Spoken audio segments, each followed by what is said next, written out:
guys who wrote the Constitution back in the 1790s were nobody's fools. What they wanted to do is have a separation of powers between the executive, the legislative, and the judiciary so that one person could not assume enormous power. And what you are seeing right now is a president who is authoritarian. He just attacked the media the other day. I think he called CNN illegal because I gather that now and then you criticize him. He is trying to encroach on the constitutional responsibilities and spending powers of Congress. And now he's going after the courts. Look, if somebody is a corrupt judge, that person can and should be impeached.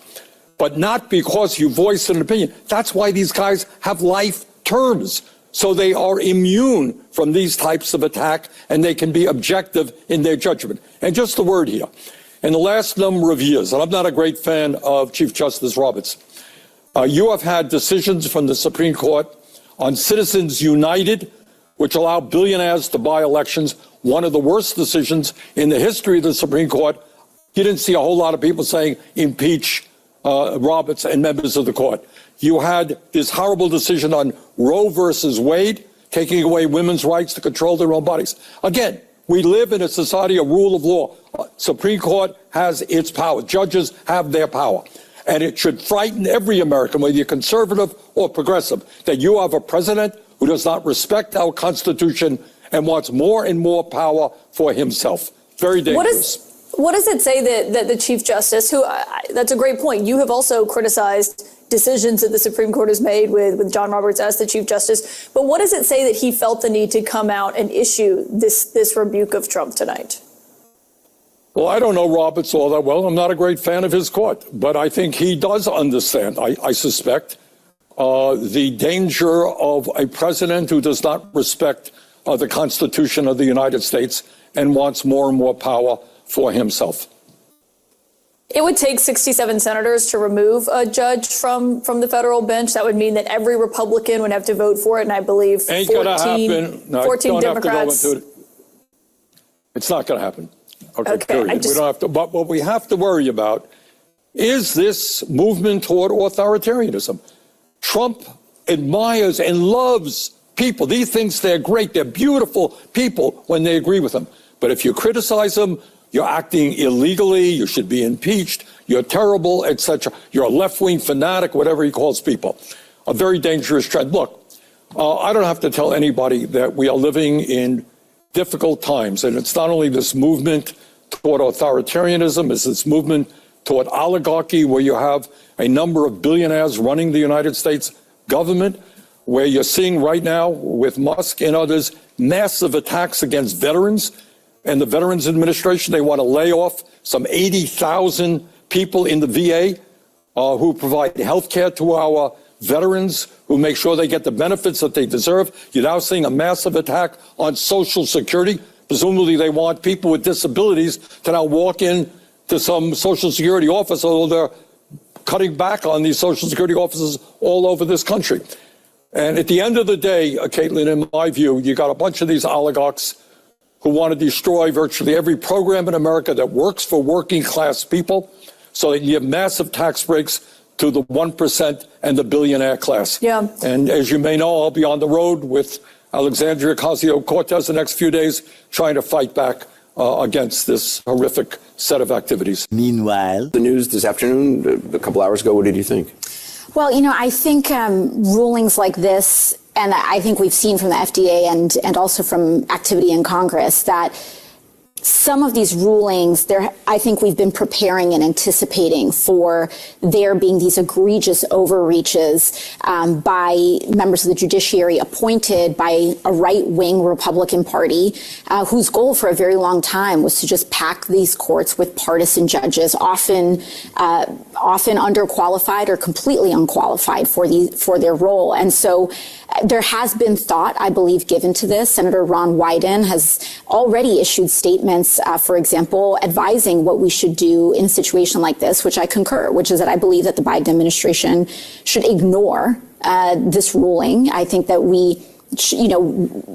the courts have the legitimacy and they rely on the legitimacy of their rulings. And what they are currently doing is engaged in an unprecedented and dramatic erosion of the legitimacy of the courts. It is the justices themselves, through the deeply partisan and unfounded nature of these rulings, that are undermining their own enforcement. So what you're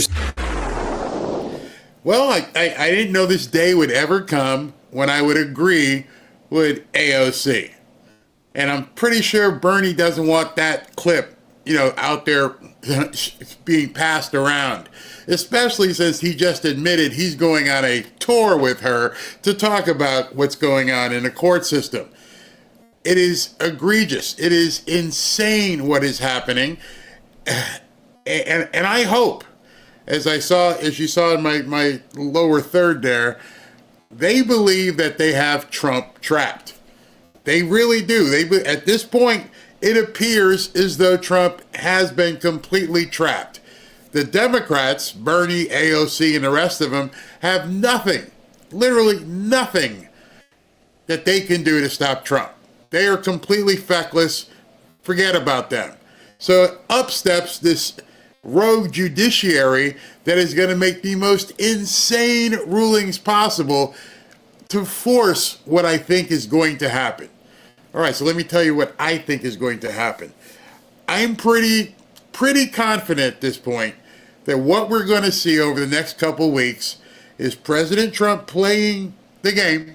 He's going to continue filing motions and doing whatever, it has to be done to get it to the Supreme Court.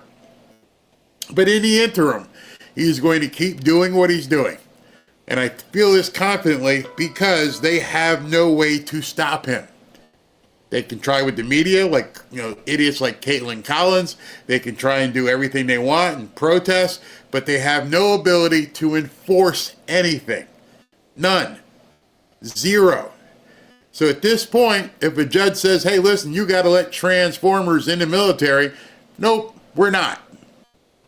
What are you going to do? You're going to have to run back to court. Well, we're going through the court system, but in the interim, no, we're not stopping. Hey, you got to give all this money to the Green New Deal because it's been authorized. Nope, no, we don't. What happens? We're taking our time. We're slow walking. We're verifying invoices. You were going to see basically a fight these people didn't expect. And it's already begun. And the other thing they didn't expect was for Elon Musk and his team to basically turn their attention towards these judges. And over the last 24 to 48 hours, a lot of information is coming out about these judges.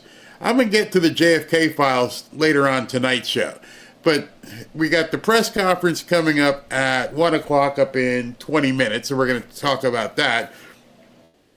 I'm going to show you some stuff about what's going on with this legal stuff with the judges, not just one. But first, I want to say happy birthday to one of our mods. Beth is in here, and today is Beth's birthday. Beth, thank you very, very much. Thank you for everything that you do, and praying for you and everything. I hope you guys are you'll have a great birthday, and maybe we might do something to spice that up for you. But very, very happy birthday. So let me show you some information that came out. This is Stephen Miller, as you know. Stephen Miller says, unelected rogue judges are trying to steal years of time from a 4-year term. It's the most egregious theft one can imagine, robbing the vote and voice of the American people. Any conservative legal commentator who fails to condemn this lunacy has lost all credibility forever. What the hell does he mean by that? And why did he put conservative legal commentator? Because right now, what I feel is happening is that Trump and his cabinet are trying to sniff these people out. Who are, I guess in other words, the traitors? Who are the traitors amongst us? Not just rhinos. Who is working against what we're trying to do for the American people? And he's asking him, who's failing to condemn this? Meaning, either you get out now and start talking about this, or we're going to consider you on the other side. I mean, if you read that, any conservative legal commentator who fails to condemn this lunacy has lost all credibility forever. So, you're going to start seeing it very quickly. If you're not seeing Andrew McCarthy, if you're not seeing this person and Jonathan Turley and all these people, if you're not condemning it, you are going to be on the outside looking in, which some of these people may be fine. They think they're going to be fine after Trump. They think everything is going to be perfect. But Trump is letting them know in no uncertain terms, at this point, this is an us versus them issue. And you better make there's no straddling. You're not going to surf this one. You're either going to be on one side or the other. Make your choice. Choose accordingly. And I believe that goes for us as well. I keep saying, get out there, talk, say some things. You're not going to be able to sit this one out. Those of you who think, maybe I can just watch what happens. No. We are in a civil war. If you haven't seen it, if you don't understand it, it's going to be too late. They are doing everything they possibly can to take your way of life away from you. And they've been trying it for quite some time. This is from Margot Cleveland. I love her stuff, by the way. The DOJ demands an emergency stay from the judge in the Venezuelan government gang removal case, which is hard to remember all these judges. So this is the judge in the Venezuelan Tres Leches case. The entire motion is worth reading. Bottom line, there's absolutely no reason for the court to deny a stay. There's no urgency for the court to obtain information. Let me take the step back for you. In order to get a temporary restraining order, by nature of what it is, it's an emergency appeal to a judge that says, you got to do this or we will be irreparably harmed. So whoever it was that filed their notice says, hey, we're going to be irreparably harmed. One of the things the guy said in the plaintiff was that he fears for his life, which is no way he can prove that. And so what she is saying here, or what Pam Bondi says, is there's no reason for the court to deny a stay, meaning you can't do this because they haven't proven what their problem is. And here it is. The court has now spent more time trying to ferret out information about the government's flight schedules and relations with foreign countries than it did in investigating the facts before certifying their action. Meaning, if you didn't know all this information before you granted their injunction, their temporary restraining order, you can't do that. You can't say, let me restrain, and then I'll go look up why I should restrain. That's what the court did. The court, I want you to understand that. What the court said was, we're going to stop Trump from doing this, and then we're going to go find out why we should stop it. You getting that process? When it should be the other way around. The plaintiff should come, here's why you should stop it, here's the information we have, here's everything you need to know why you need to stop this. That's not what the court did. The court said, let me stop it, and then I'll find out why, which is insane. So you have no reason. That's what they meant by that. You have nothing to substantiate why you stopped these flights, which haven't been stopped, other than your animus for Donald Trump. There's no other reason. You didn't have any information. You can't put somebody in jail without having a conviction. You put the jail sentence ahead of the conviction. Go right to jail. But you don't even know what I'm arrested for. I'm not even arrested. Let me continue. This observation reflects how upside down this case has become. Digressive micromanagement has outweighed consideration of the case's legal issues. The distraction of the specific facts surrounding the moments of an airplane has derailed this case long enough and should end until the circuit court has a chance to weigh in. The government respects this court and has complied with its request to present the government's position on the TRO and government's compliance with that TRO. The government now asks the court to accord it the same respect, and they're laying the foundation here, as a co-equal branch by staying its order until the important issues raised by this case are considered by the higher court and the defendant's request for stay of this court should be granted. So, listen, number one, you don't overrule me. We're supposedly co-equal. You understand it? There's three parts of the government: the judicial, the president, the executive, and congressional. So there's three parts. We're supposedly be all equal. You have taken upon yourself to go above us and tell us what we can't do without having any meritorious reason to do so. And by the way, you're a lower court. We'll talk to the big boys. We'll talk to the adults in a room. You're only a way station. You're the ones who are supposed to just look at documents and say if they're valid or if they're not valid. You're not supposed to be doing global, worldwide injunctions. That's the first thing that has to happen with the Supreme Court is you got to stop this. You can't just do a worldwide, global injunction just because you don't like Trump. That's what they have built. They have built a way station that can shut everything down before it gets to the top of the court. And what the DOJ is saying is you don't have the right to do that. You can look at something, but you haven't proven the point yet as to why this should be approved.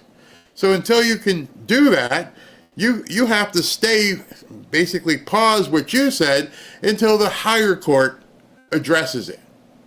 I know it's complicated. I didn't want to get too far in the weeds here, but I'm trying to, explain it the best I can because these people are nuts.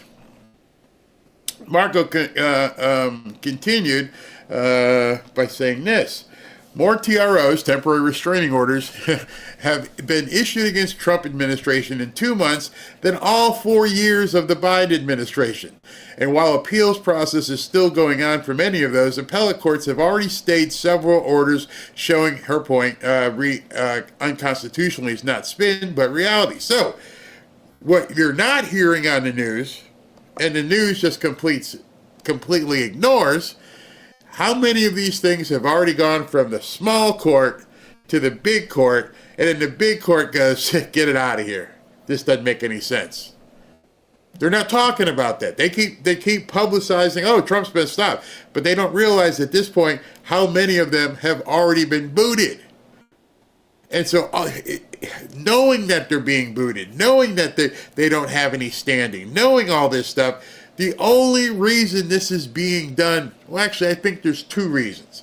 I think one reason is the obvious, is to slow down this train. If we can slow it down, maybe we can do something. And if we do that, maybe we'll catch a break. Number two, which might be just as important in all this, is I think they're trying to force Trump's hand. I think they want this constitutional crisis they keep talking about. I think they want him to ignore the order so they can have that big gotcha moment, even though they can't stop him. And at this point, Trump seems to be resisting it, sort of. The flights are continuing. They're not going to force him. I mean, there's no way to force him to release money. You can't do it. And then they'll play the game, like I said. Let me check the invoice. Who signed it? I got to go verify it. And they can't argue against that. I'd love to see a court order that says, don't even look at the invoice, just send the money. Come on. That would never hold up. So everything they're doing right now is huge political theater. It's pissing everybody off, including me. But when you look at the face of what these people are saying, you have to understand what's going on. Look at this one. A district, the ludicrousy, if that's a word, of this one just blew my mind. And now a district court judge ordering the U.S. military to continue enlisting the Transformers into troops justified her ruling by quoting the musical Hamilton. Could you not be any more of an activist and trying to rub it in people's face where you're not quoting precedent, you're not quoting any citation, you're quoting a woke play as the reason why you're doing what you're doing. Not my words. You're going to see this in a second. We either have a presidency or we have a rule by 677 gavel-wielding dictators. The Supreme Court must put these judges in place, or Trump must. But Where is this in here? You can find it when you're talking about the response, and they quote Hamilton right here. Women were included in the sequel, and passage of the 19th Amendment granted them the right to vote in 1920. See Lin-Manuel Miranda, Hamilton, an American musical. Seriously? Seriously? That's the denotation you want to put as a citation for how you made this order? Are you kidding me? She's quoting and citing a play as precedent. A play. Let me let you see that again, just in case you didn't see that. All right. So here is the last page, and they go through the heretofores and wheretofores and everything else. And down here, she quotes the substantiation of her order. Women were included in the sequel when passage of the 19th Amendment granted them the right to vote. See Lin-Manuel Miranda. He's the writer, the producer of the play. She quoted him like he's some legal expert. An American Musical 2016. Compare that to this. Wait, what? Rip it up. It is now a joke. She quoted the producer of a Broadway play. A Broadway play that wasn't really all that good. Made some money. But that's where our judicial system is now. They're quoting plays. Oh my God. If I didn't see that, I would not have believed it. And again, this is the same order other people are noticing. Radical district court judge quotes the musical Hamilton in justifying her order, forcing the U.S. military to continue enlisting Transformers.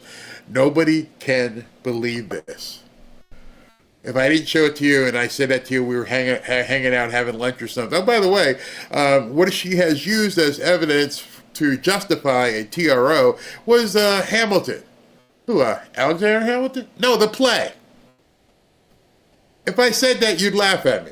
If I said to you, no, it's the play she's using. That is her substantiation. I mean, what the hell? What's next? Matlock? I'm like, seriously. Matlock said in 1985, blah, blah, blah.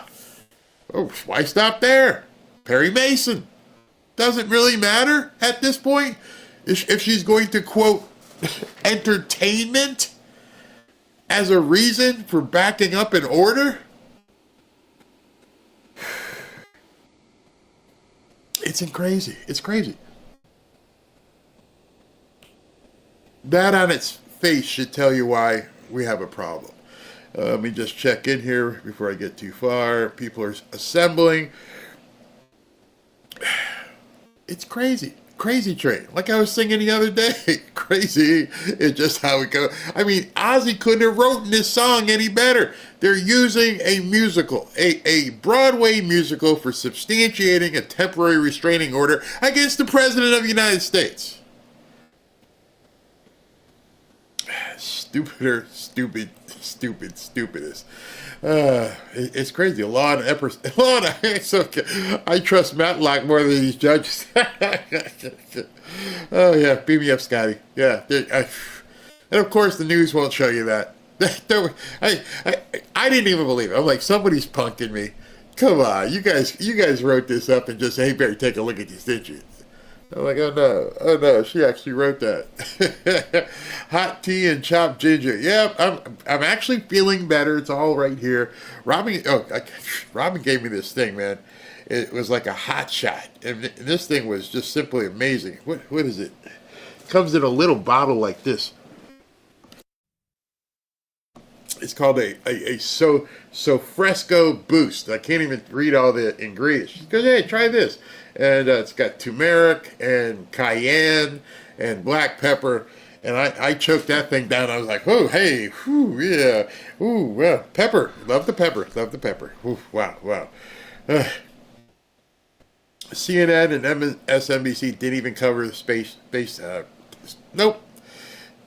You know, it's. I knew that after I watched it, and then Robin said she was watching it. She was flipping stations to see what they were saying, and nobody was covering it. These people come back to Earth, and they get no kind of coverage from our own people. It's It's insane. I don't know why we're doing this. See here. See here. Next, I'll be quoting something from Law and Order. Somebody else said that. Hopefully, it's not SVU or SUV, whatever it's called. Please hold on to it, Barry. I gotta get my popcorn. So today, I knew it when I was reading it and I was producing and putting what I'm going to show, and I thought to myself, nobody's going to believe this. Nobody is going to believe that a sitting federal judge, quoted a Broadway play. I don't want to beat a dead horse, but this horse needs to be kicked upside the head. What are these people doing? And so at this point, you have to think, in this portion of the Civil War that we're in, we're just making fun of things. I don't know if you saw, what's his name? Jimmy Kimmel. Just making fun of the Tesla dealership just being burnt to the ground. No big deal. Tim Walz, who could have been the Vice President of the United States, he got out there and said, whenever I'm feeling bad, I look at stock charts and I see Tesla going down and it makes me feel better. Never mind, there are Tesla dealerships in Minnesota where he's the governor, but he's okay with them trashing an American business. Still don't think we're in a civil war? Yeah, you're still looking for the muskets? Oh, we're way past muskets. We are way past muskets at this point. So let's see, is she walking out? I don't want to miss this. Get close to it. Let me make sure I don't miss it. Okay, just as you know, as I've told you a few times before, what happens is I've got 2 or 3 different feeds. So what I'm going to do is I'll take feed number 1, then I'm going to jump and configure my main feed, and I'll drop that in there, and then from there we'll figure out which one has the best sound. You would think in 2025, the White House, whether it's Trump, Biden, or whoever, I don't care who the president is, you would have the best of the best of the best production people. Hey man, make sure my audio feed works. Make sure the video is clear, pristine. But sometimes we hear like people, I don't know what the hell they're doing. Maybe it's the wiring from the podium out, but it's crazy sometimes. So that's why you'll hear me jumping from feed to feed to try and make sure I've got the best one logged in. And I won't be able to determine that until like 103, 104 after she starts talking, then I can find the right feed to go to. And so right now we're just waiting for her to walk out. We'll see that. Removal of these traders may have to be manual. Yep. Yeah, somebody asked me, would I consider turning on the Fanfare family to Jason's new song, Cash Patel to the Metal? I would love to, except you can't do that because that is a copyrighted tune and can't play it. So, can't. That's why you probably don't see a lot of people pushing it, because since it's under copyright and don't have the rights to it, you can't push it out. They are DEI production people, haven't been replaced yet. maybe that's true. Okay, still waiting. Nobody's coming out yet. I pray that God gets his due with these people. I understand what you're saying. Now, I understand there was some sort of shooting at the, the CIA today. We might cover that while she's talking. I'll see what I can bring in. And Secretary, this is what SB says, Secretary Wright just made the 5th liquefied natural gas approval since POTUS took office, and reversed the Biden era ban. Well, that'll be until a court says he can't do it. Tesla not welcome to the auto show. I'm so sick of these people. I am so sick of these people. Why is it that no conservatives are fighting like the Democrats? That's $1 million question. I mean, I see Mike Lee. He's always talking. Once in a while, you'll hear Ted Cruz. Mitch McConnell, I put up a video of him earlier today. He doesn't even know where he is. But the rest of them, there's a few here and there. But most of them aren't getting their jobs done. Mary needs someone who makes popcorn to sponsor your show. Well, they probably wouldn't believe some of the stuff I put out. That's why. Yes, this is it. They want another January 6th, so we must not fall into it. I think this is where they're miscalculating. I don't think we're going to get into a January 6th type of thing, because this isn't something for us, the people here, to be out in the streets and doing things. That's why I think Stephen Miller was saying, and he was calling out conservative commentators and letting them know, you got to get into the fight. You are going to be the first line, the foot soldiers. And you too, get out there and let people know this. We're not going to stand for this. Let them know you're upset. We're not asking anybody to go burn dealerships, do that kind of crazy stuff. We're not asking for boycotts. We're not asking for any of that kind of stuff. We're just saying, can you get something done? And let everybody know this is insane. So I'm going to let you see the picture here of what's happening so you guys can see she's not quite out yet. I'm checking the sound here.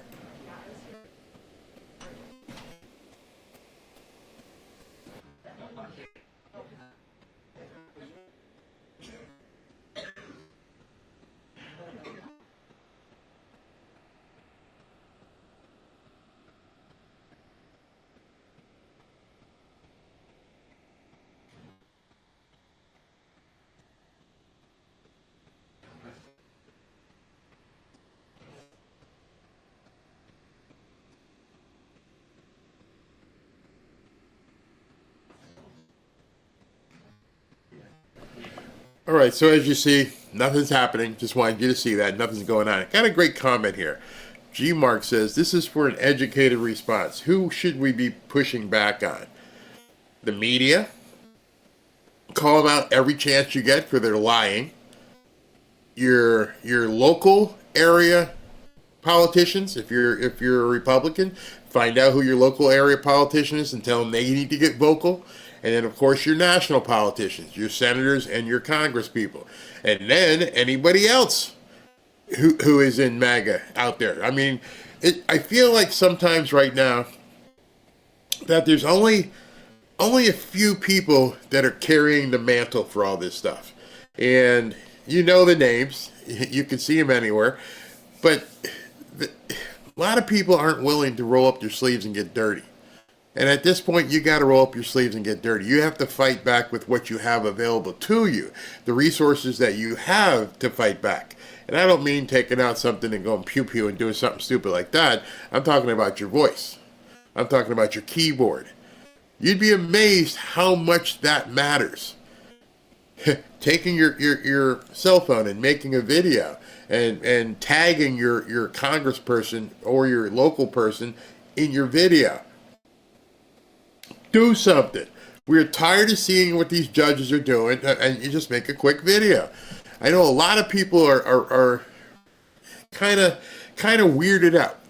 Kind of weirded out about getting into that and becoming public, especially, and I'm going to tell you this is why it's happening, especially with the rash of swatting that's going on.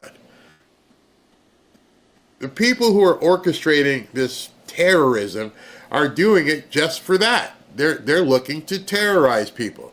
They know if you see that John or Fred or whoever got swatted, you're going to think twice about opening your mouth. Oh yeah, I can't have that here, not at my house.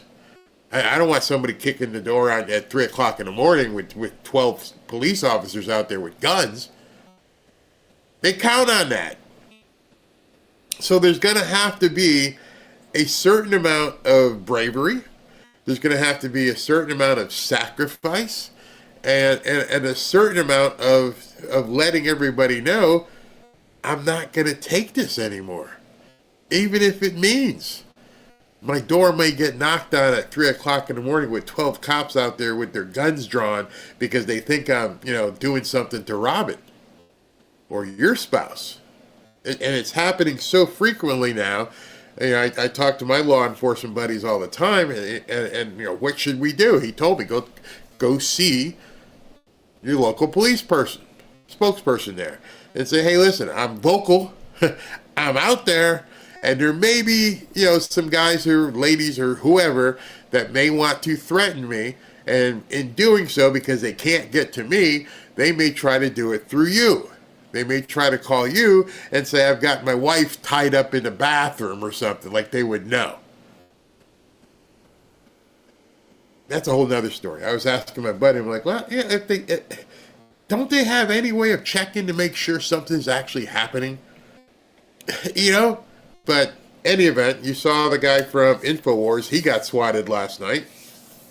Was it 12 or 14 police, and he had a Ring doorbell so he could see they were out there when they woke him up. It always happens late at night to try and startle you. But the real reason they're doing it is to stop you from talking.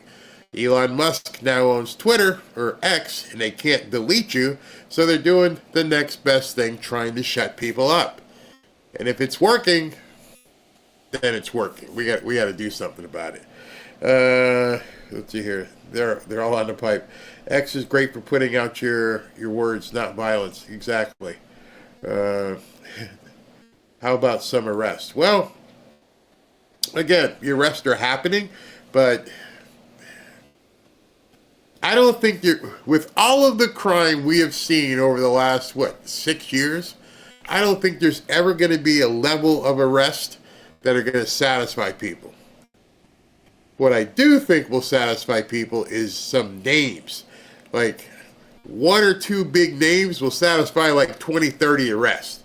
If we see X person go down and Y person go down, and these people are people who've been in the news doing stuff, a lot of people will be, yeah, okay, she's doing something.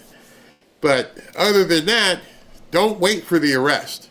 If you're sitting back waiting for, hey, I hope they're going to go arrest John Brennan, or I hope they arrest John Podesta, or this person or the other person, that's just going to increase your anxiety. It's going to make you feel really upset because it's not happening. I wish they'd arrest this judge. Not going to happen. Those things are setting you up for disappointment. So maybe without lowering your standards, because I'm not saying lower your standards at all. What I'm saying is focus on something else that that is as of important that we can say that's warranted. I don't mean the Epstein files. I don't mean the JFK files. I'm talking about something substantive. So, for instance, I have a guest coming on at 2:30. We're going to talk about this. But this is substantive as far as I'm concerned. Where is it here? Okay. We're going to talk about this in depth at 2:30, but I wanted to show you why I consider this substantive. Boom. All right, let's look at this. This was today, and President Trump and Zelensky had a phone call. Just completed a very good telephone call with President Zelensky of Ukraine. It lasted 1 hour. Much of the discussion was based on a call made yesterday with Putin in order to align both Russia and Ukraine in terms of their requests and needs. We're very much on track. And I will ask Secretary of State Marco Rubio and the National Security Advisor Mike Waltz to give an accurate description of the points discussed. That statement will be put out shortly. All right, so that's progress. A lot of what we're seeing also is because the deep state doesn't want this war stopped. This war being stopped is going to cut off a whole lot of money for them. So to me, if we can get Putin and Zelensky to agree on something and that war stops, that is, in my estimation, bigger than many arrests. That has got to be a priority. The prices are coming down. Different things are happening. Stop the war. You stop the war, now you can direct your focus on something else. Because their money, their ability to do some of the crazy stuff that they've been doing, that's their main cash cow. He was able to turn off the spigot to a great extent, but they're still fighting about USAID dollars going over there and doing all kinds of different things. But you get that war stopped, and those guys are no longer fighting, and you go over here in the Middle East, and somehow you get those people to stop fighting, that is huge. Don't underestimate the ceasefires and peace going on in those two war-torn areas and what it means to us. Not from a peace thing for us because we're not in a war, but it stops a lot of the deep state from doing what they're doing. We have sent $350 billion over there, and who knows where that money has gone. Even Zelensky goes, I didn't get it all. I don't know nothing. I don't even know where that money is. Okay, so then he's got to start finding out where that money is. Still waiting for Caroline Leavitt to show up. Let me just show you. There's nothing really going on yet.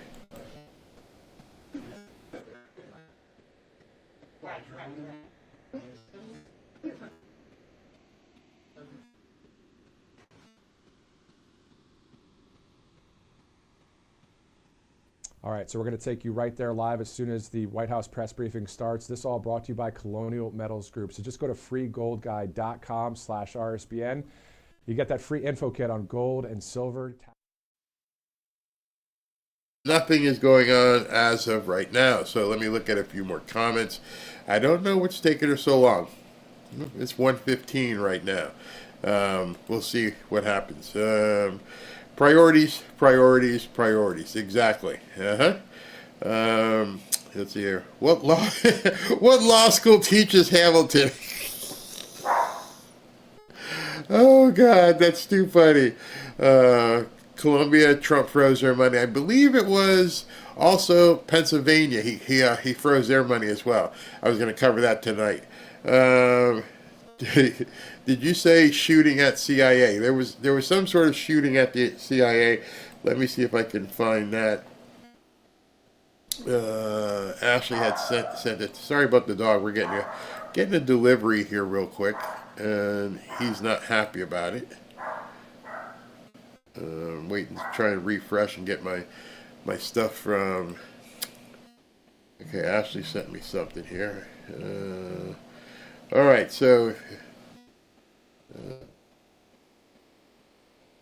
I'm going to pull this up here. Oh, she sent it to that address. That's what's wrong. All right, hold on a second. I'm getting it.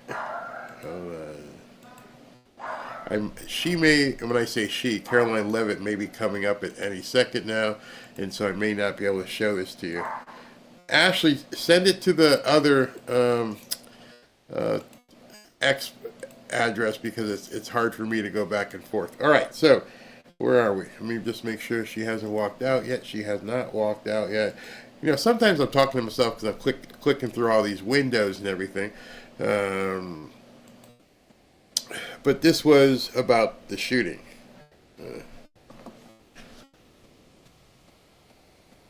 Wait a second. Excuse me.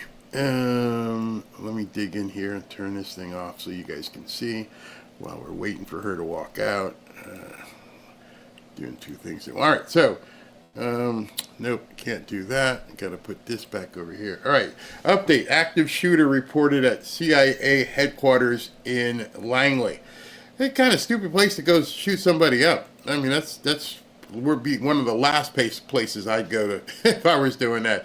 And it says massive police presence near CIA headquarters. I don't know how you could even get that close, but yeah, there's been a shooting at the CIA headquarters. As you can see, there's a police presence. This was from, what time ago? About an hour ago, so I'm not sure if there's been anything updated since then.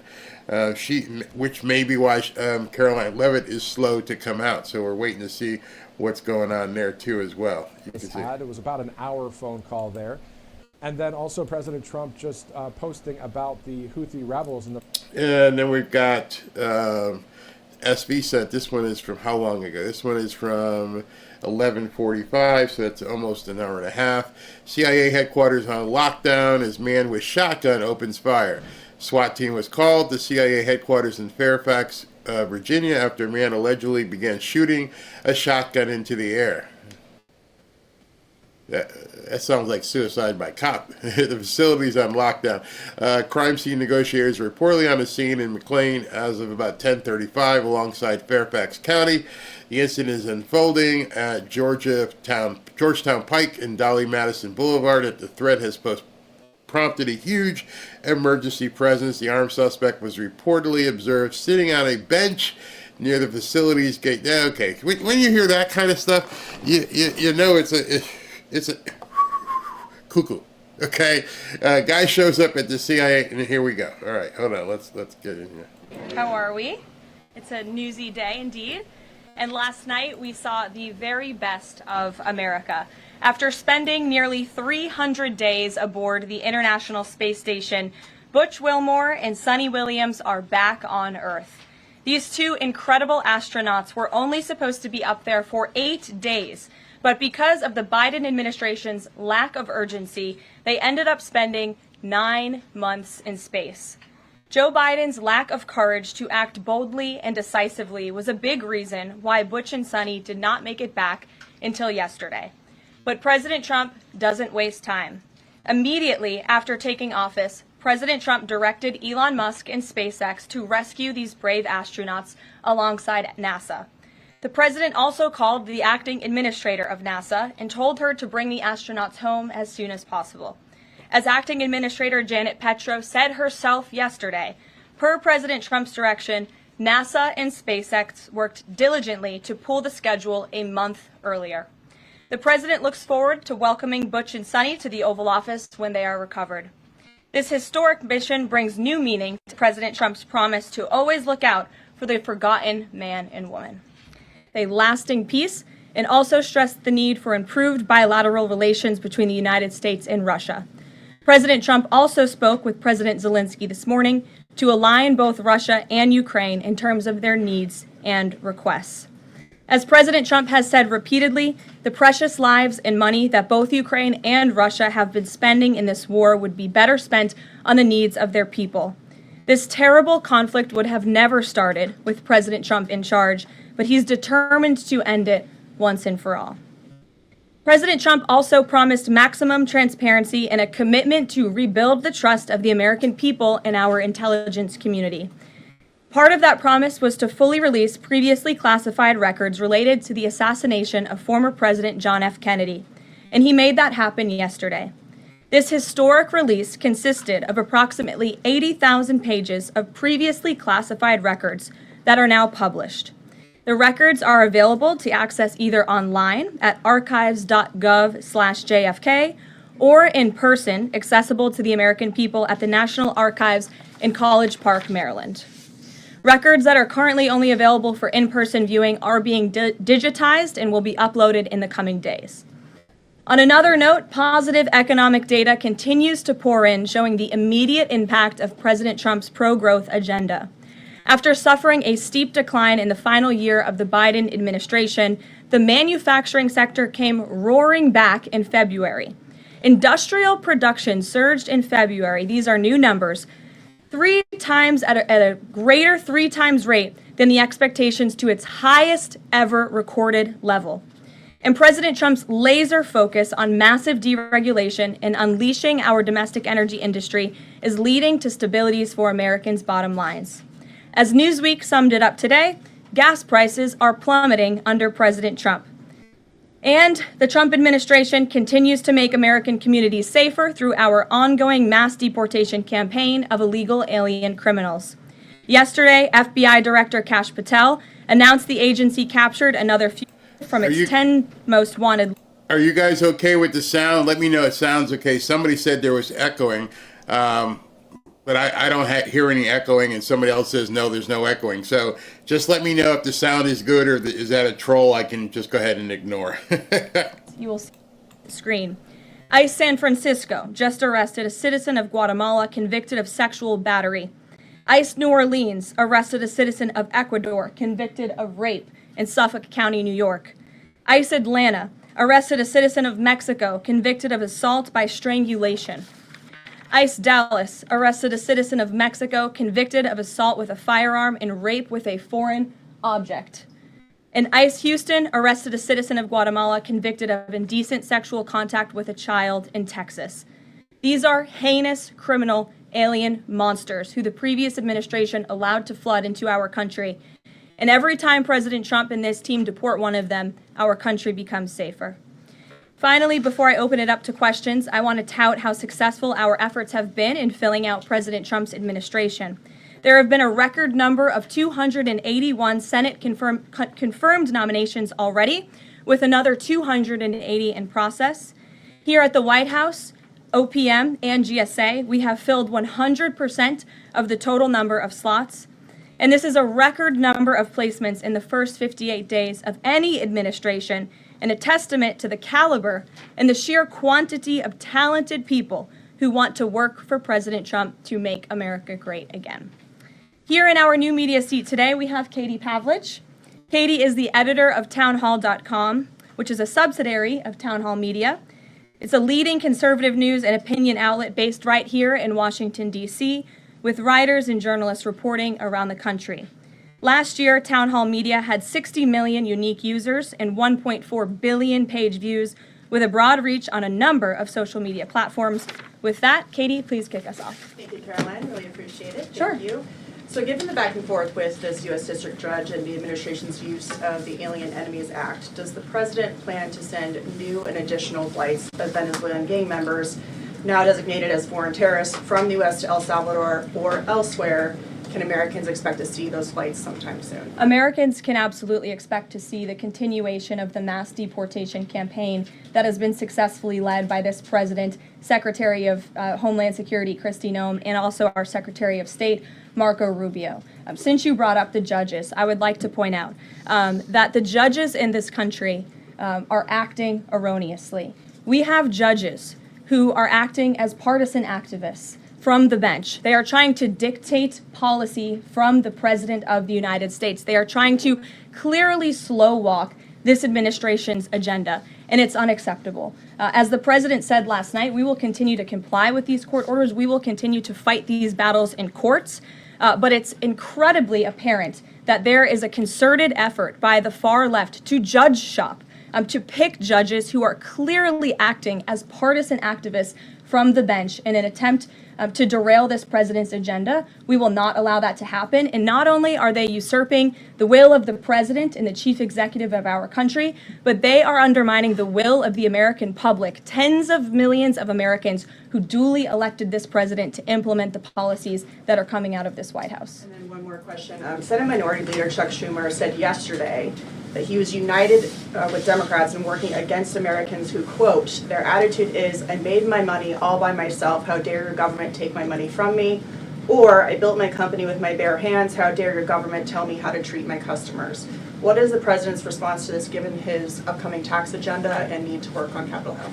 Well, we certainly hope that Democrats all of a sudden are for more money in the pockets of the American public. The president has made it incredibly clear that he is committed to tax cuts. He is committed to passing a big reconciliation package later this year, ending no taxes on tips, taxes on overtime, no taxes on Social Security for our hardworking seniors. And we encourage everybody on Capitol Hill to support that when it comes to the finish line, especially Democrats who clearly need a boost from the American public right now. Their approvals are at an all-time record low.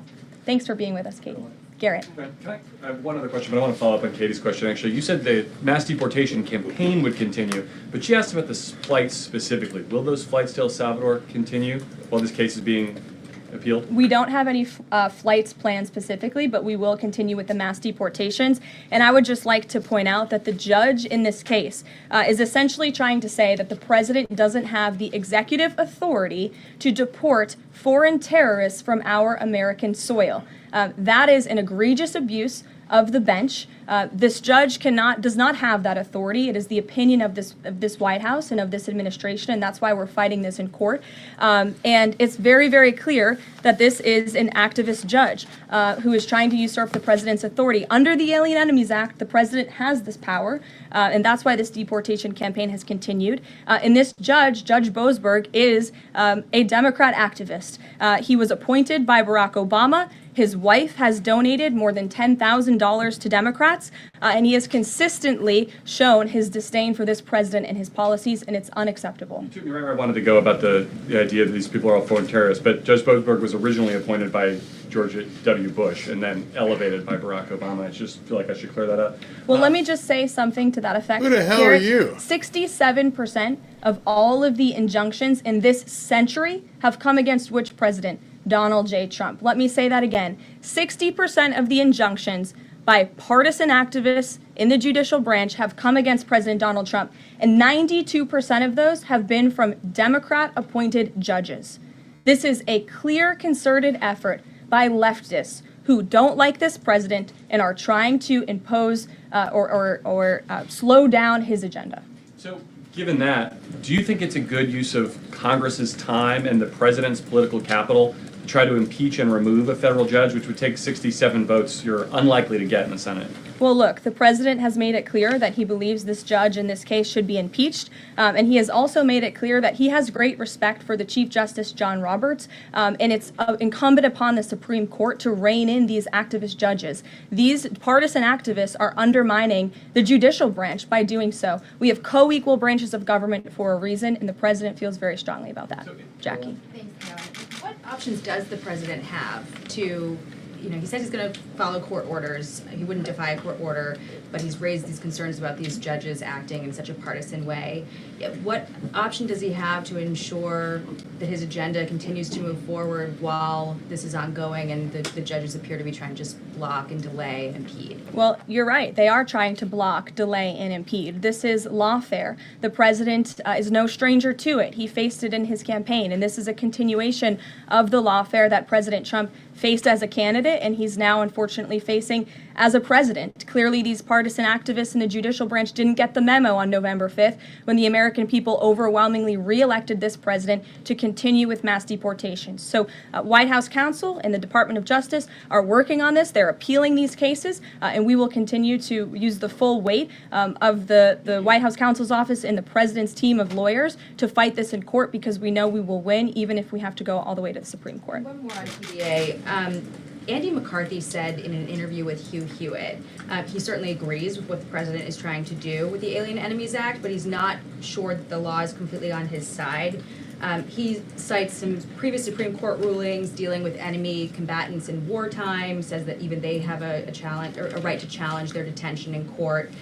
He raised concern also that while TDA has been designated as a terrorist organization, these individuals hadn't been prosecuted for terrorism. So my question is, will the president ask Congress potentially to declare war on these cartels for the invasion that he's talked about so that he's on stronger legal footing? Well, we absolutely disagree with the legal opinion of the individual that you mentioned. We would not have moved forward with this if we didn't believe the president. This was within the president's executive authority to continue with this mass deportation effort under the authority provided to him under the Alien Enemies Act. And when you read the act, as I did last time at the podium, a predatory incursion is absolutely what has happened with Tren de Aragua. They have been sent here by the hostile Maduro regime in Venezuela, and the president, immediately upon taking office, designated TDA as a foreign terrorist organization. And under this act, it is within the president's authority to deport these terrorists. And anybody trying to defend these terrorists who have now been sent off of American soil should talk to the families of the individuals who these heinous monsters have killed and have raped. If you talk to those families, they are so heartened by the president's decision to take tough action and to use his executive authority, something that no other president has been willing to do, because President Trump does what he says he's going to do, and he is deporting these foreign terrorists from American soil to secure our homeland, and he's within his rights to do that. Jennifer. On Tesla, there's a website that's trying to dox Tesla owners across the country and saying they're only going to take down personal information when people show that they've sold their cars. What's the administration going to do about that? I haven't seen that website, but we certainly think it's despicable, the violence that has taken place against Tesla, the company, its employees, and also just Americans who have chosen to drive an electric vehicle. Many of them are Democrats, by the way. Democrats were big supporters of Tesla and of electric vehicles until Elon Musk decided to vote for Donald Trump. So we would like Democrats to also come out and condemn this heinous violence that we have seen, and I believe the Attorney General has said she's investigating these incidents as acts of domestic terrorism. Jennifer. On Ukraine, can you State, is the White House going to pause foreign military aid or intelligence sharing with Ukraine as Russia says it's pushing for? And then I have a follow-up on the Federal Trade Commission. Sure. When it comes to Ukraine, I do have a statement for you from the National Security Advisor and also the Secretary of State. First, I'd like to reiterate what the President said earlier following his call with President Zelensky this morning. He said he just completed a very good telephone call with President Zelensky. It lasted approximately 1 hour. Much of the discussion was based on the call made yesterday with President Putin in order to align both Russia and Ukraine in terms of their requests and needs. We are very much on track, and I will ask Secretary of State Marco Rubio and Mike Waltz to give an accurate description of the points discussed. That statement will be put out shortly. Well, I have that statement for you right here. Bear with me as I read it. Today, President Trump and Ukraine's President Volodymyr Zelensky had a fantastic phone conversation. President Zelensky thanked President Trump for a productive start for the work of the Ukrainian and American teams in Jeddah on March 11th. The meeting of the senior officials from both nations significantly helped in moving toward ending the war. President Zelensky thanked President Trump for the support of the United States, especially the Javelin missiles that President Trump was first to provide in his efforts towards peace. The leaders agreed Ukraine and America will continue working together to bring about a real end to the war, and that lasting peace under President Trump's leadership can be achieved. President Trump fully briefed President Zelensky on his conversation with Putin and the key issues discussed. They reviewed the situation in Kursk and agreed to share information closely between their defense staffs as the battlefield situation evolved. President Zelensky asked for additional air defense systems to protect his civilians, particularly Patriot missile systems, and President Trump agreed to work with him to find what was available, particularly in Europe. The two leaders also agreed on a partial ceasefire against energy. Technical teams will meet in Saudi Arabia in the coming days to discuss broadening the ceasefire to the Black Sea on the way to a full ceasefire. They agreed this could be the first step toward the full end of the war and ensuring security. President Zelensky was grateful for the president's leadership in this effort and reiterated his willingness to adopt a full ceasefire. President Trump also discussed Ukraine's electrical supply and nuclear power plants. He said that the United States could be very helpful in running those plants with its electricity and utility expertise. American ownership of those plants would be the best protection for that infrastructure and support for Ukrainian energy infrastructure. President Zelensky also thanked President Trump for continuing to push humanitarian concerns, including the exchange of prisoners of war. He noted they had just had a successful exchange and thanked the president for his leadership on that. President Trump also asked President Zelensky about the children who had gone missing from Ukraine during the war, including the ones that had been abducted. And President Trump promised to work closely with both parties to help make sure those children were returned home. They agreed all parties must continue the effort to make a ceasefire work. The presidents noted the positive work of their advisors and representatives, especially Secretary Rubio, National Security Advisor Mike Waltz, Special Envoy Kellogg, and others. The presidents instructed their teams to move ahead with the technical issues related to implementing and broadening the partial ceasefire. The presidents instructed their advisors and representatives to carry out this work as quickly as possible. The presidents emphasized that in further meetings, the teams can agree on all necessary aspects of advancing toward lasting peace and security. That is a lengthy statement that was just given to me, so thanks for bearing with me. Our office will, of course, provide this after. And as you know, as I just pointed out in the statement, the president's team of negotiators and national security experts will be heading to Saudi again later this week to continue working on and ironing out the details. But I would just like to emphasize we have never been this close to peace, and it's only because of President Trump that we are here. I think a couple of years ago, as you all reported on the war, it was incomprehensible to have a partial ceasefire in this conflict. And today that is true because of the leadership of this president. So they agreed to closely share information between their defense staffs. Does that mean all intelligence sharing will continue? So the White House is rejecting Russia's request to pause. Intelligence sharing in terms of defense for Ukraine will continue to be shared. Mary. Thanks, Caroline. I have two questions. One on the United States Institute of Peace and then on the Supreme Court, if that's okay. Sure. So on the United States Institute of Peace, this is a little bit wild. I understand the old president refused to leave after he was removed from his position. He barricaded himself in his offices, had to be escorted out by police, left the building without Wi-Fi, telephones, elevators, and more, and is now telling media that DOGE broke in and illegally removed him. So can you comment on this sequence of events and specify, did DOGE illegally enter? I'm really glad you brought this up, Mary. We were made aware of this story by individuals at DOGE, at Elon Musk's team, and also at the State Department who were unable to access this building. And it became very clear that there was a concerted effort amongst the rogue bureaucrats at the United States Institute of Peace to actually physically barricade themselves essentially inside of the building to prevent political appointees of this administration who work at the direction of the President of the United States to get into the building. There was a piece in the Daily Caller, thank you for sharing the truth on this, about what happened. Staff contacted the MPD in an attempt to prevent DOGE personnel from entering. They barricaded the doors. They also disabled telephone lines, internet connections, and other IT infrastructure within the building. They distributed flyers internally, encouraging each other to basically prevent these individuals from accessing the building. I use this to say this is what DOGE and this administration is facing. It's a resistance from bureaucrats who don't want to see change in this city. President Trump was elected on an overwhelming mandate to seek change and implement change, and this is unacceptable behavior. Thank you. And just really quick on the Supreme Court. I know it's been almost 3 years now since the leak of the draft Dobbs opinion to Politico, actually. A leak which sparked protesting outside the homes of the justices and even brought on one attempted assassination attempt. I know Justice Alito said that it made the justices targets for assassination, but yet the Supreme Court has not tracked down any leaker. Does the White House have interest in finding out who that leaker was, and can you comment on that at all? I know generally speaking the president has an interest in finding leakers and he believes it's unacceptable, and it's the position of this administration. You've seen the Secretary of Homeland Security has taken tough action at her agency. Leaking is unacceptable to this president and to the leaders across the board in this cabinet, especially when it puts people in harm's way. Sure. Thank you, Caroline. A mom whose daughter was forced to change in a locker room with a biological male at school filed a complaint with the DOJ. How will the Trump DOJ deal with violations of President Trump's orders protecting women and girls like this? I would defer you to the Department of Justice on that specific case, but the president has made it incredibly clear that it is the policy of this administration that there are only two genders, male and female, only two sexes rather, male and female, and that we are not going to tolerate such behavior by men pretending to be women.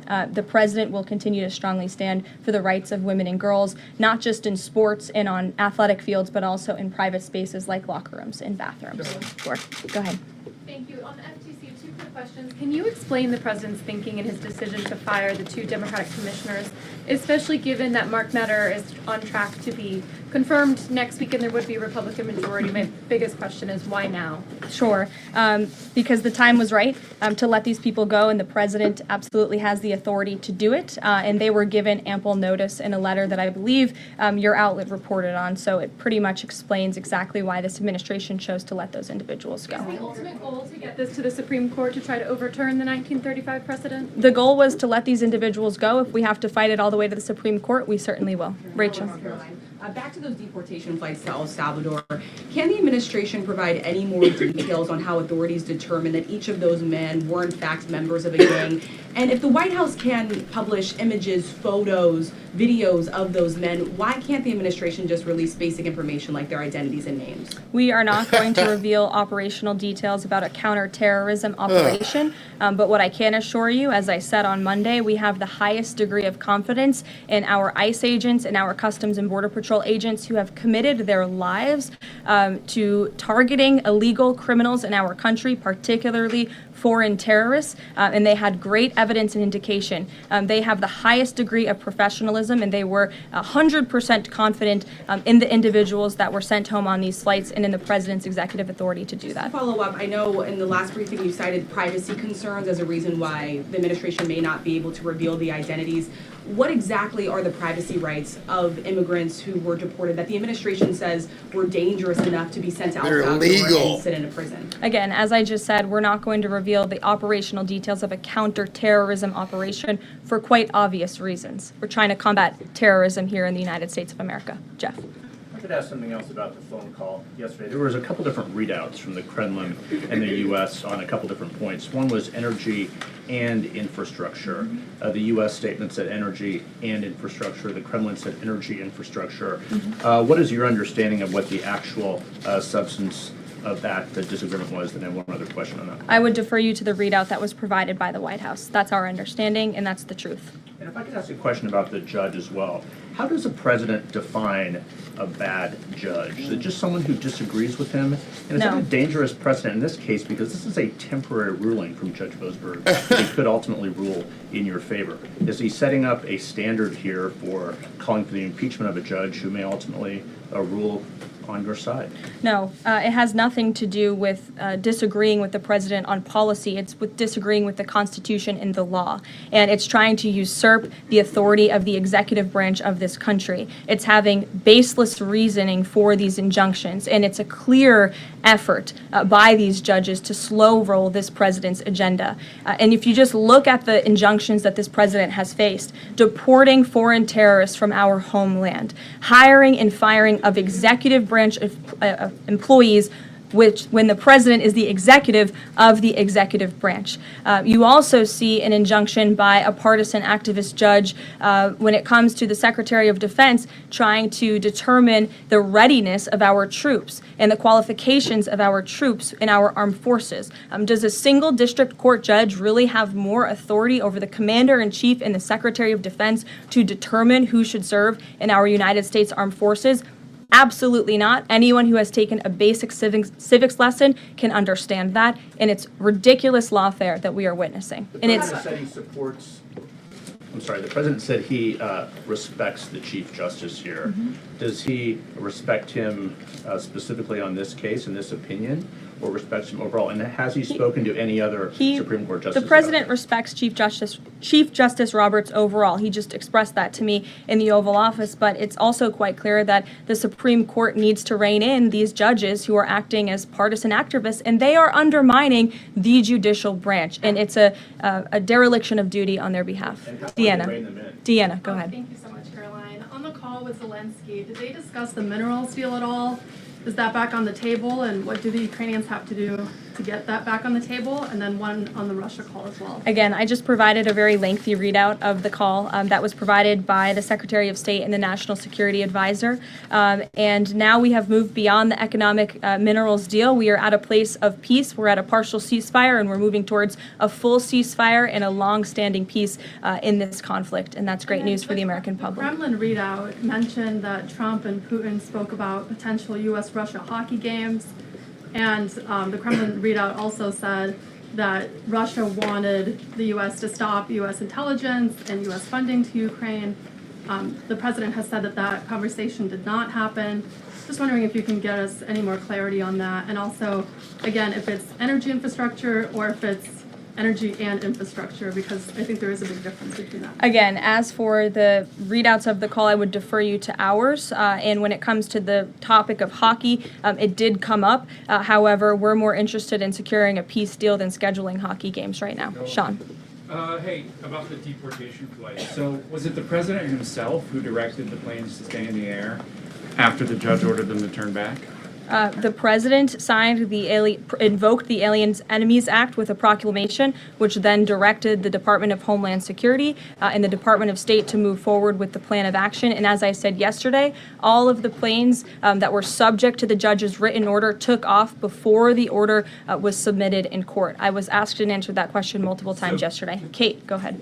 Is the president still considering pressuring Russia with sanctions or tariffs to try to get a full ceasefire? And is there any kind of deadline or timeline that the White House has in mind for when that pressure might ramp up? Again, the president had a nearly 2-hour-long call with President Putin yesterday. We provided a readout of that call, and we have his negotiating team heading to the Middle East this week to continue these discussions in regards to sanctions and any other details. I'm not going to give a readout of those from this podium. And on TikTok, is Oracle the leading contender for a deal? And would the U.S. back a deal that keeps TikTok's algorithm and the underlying technology still in Chinese hands? As President Trump does so well, we don't get ahead of ourselves. ourselves when we are in the midst of the art of the deal. So when the president and this team are ready to announce a deal on TikTok, which is a high priority for the president, we will make that known. I've seen that reporting, but I'm not going to comment on it just yet. Sure, go ahead. Thank you, Press Secretary Leavitt. Some prominent Trump supporters have been making the case that Derek Chauvin deserves a pardon. They argue that he did not receive a fair trial. Joe Biden and other Democrats actually implied that he was guilty while the trial was going on. BLM rioters had these jurors under immense threat and pressure. Mainstream media, frankly, many news outlets here today are complicit here. They chose to ignore the autopsy report. They chose to ignore the full body camera footage. They decided to slander Derek Chauvin as a racist cop instead.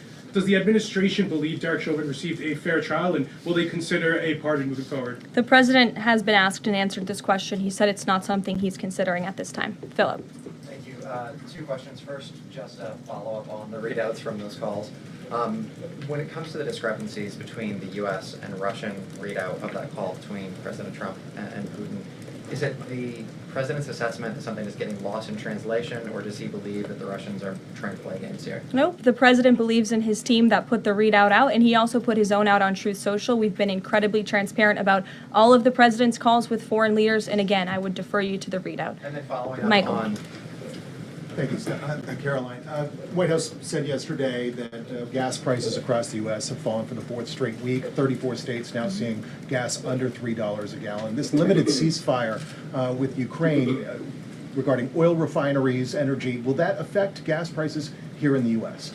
Well, it's certainly the president's hope that gas prices will continue to fall, and he's working every single day to ensure that we do. As you just mentioned, there's been very encouraging data. Inflation is cooling and gas prices are falling. The president has established a National Energy Dominance Council, and it's ultimately the president's goal. And this administration is working hard on it every single day to increase our energy production right here in the United States of America, to have a Trump energy boom like we saw in our first term, which will not only lead to lower fuel prices here at home, but also lessen the rate of inflation that was created by the previous administration. One more on Tesla, Caroline. Tim Walz, Governor Walz, saying last night he frequently checks Tesla stock.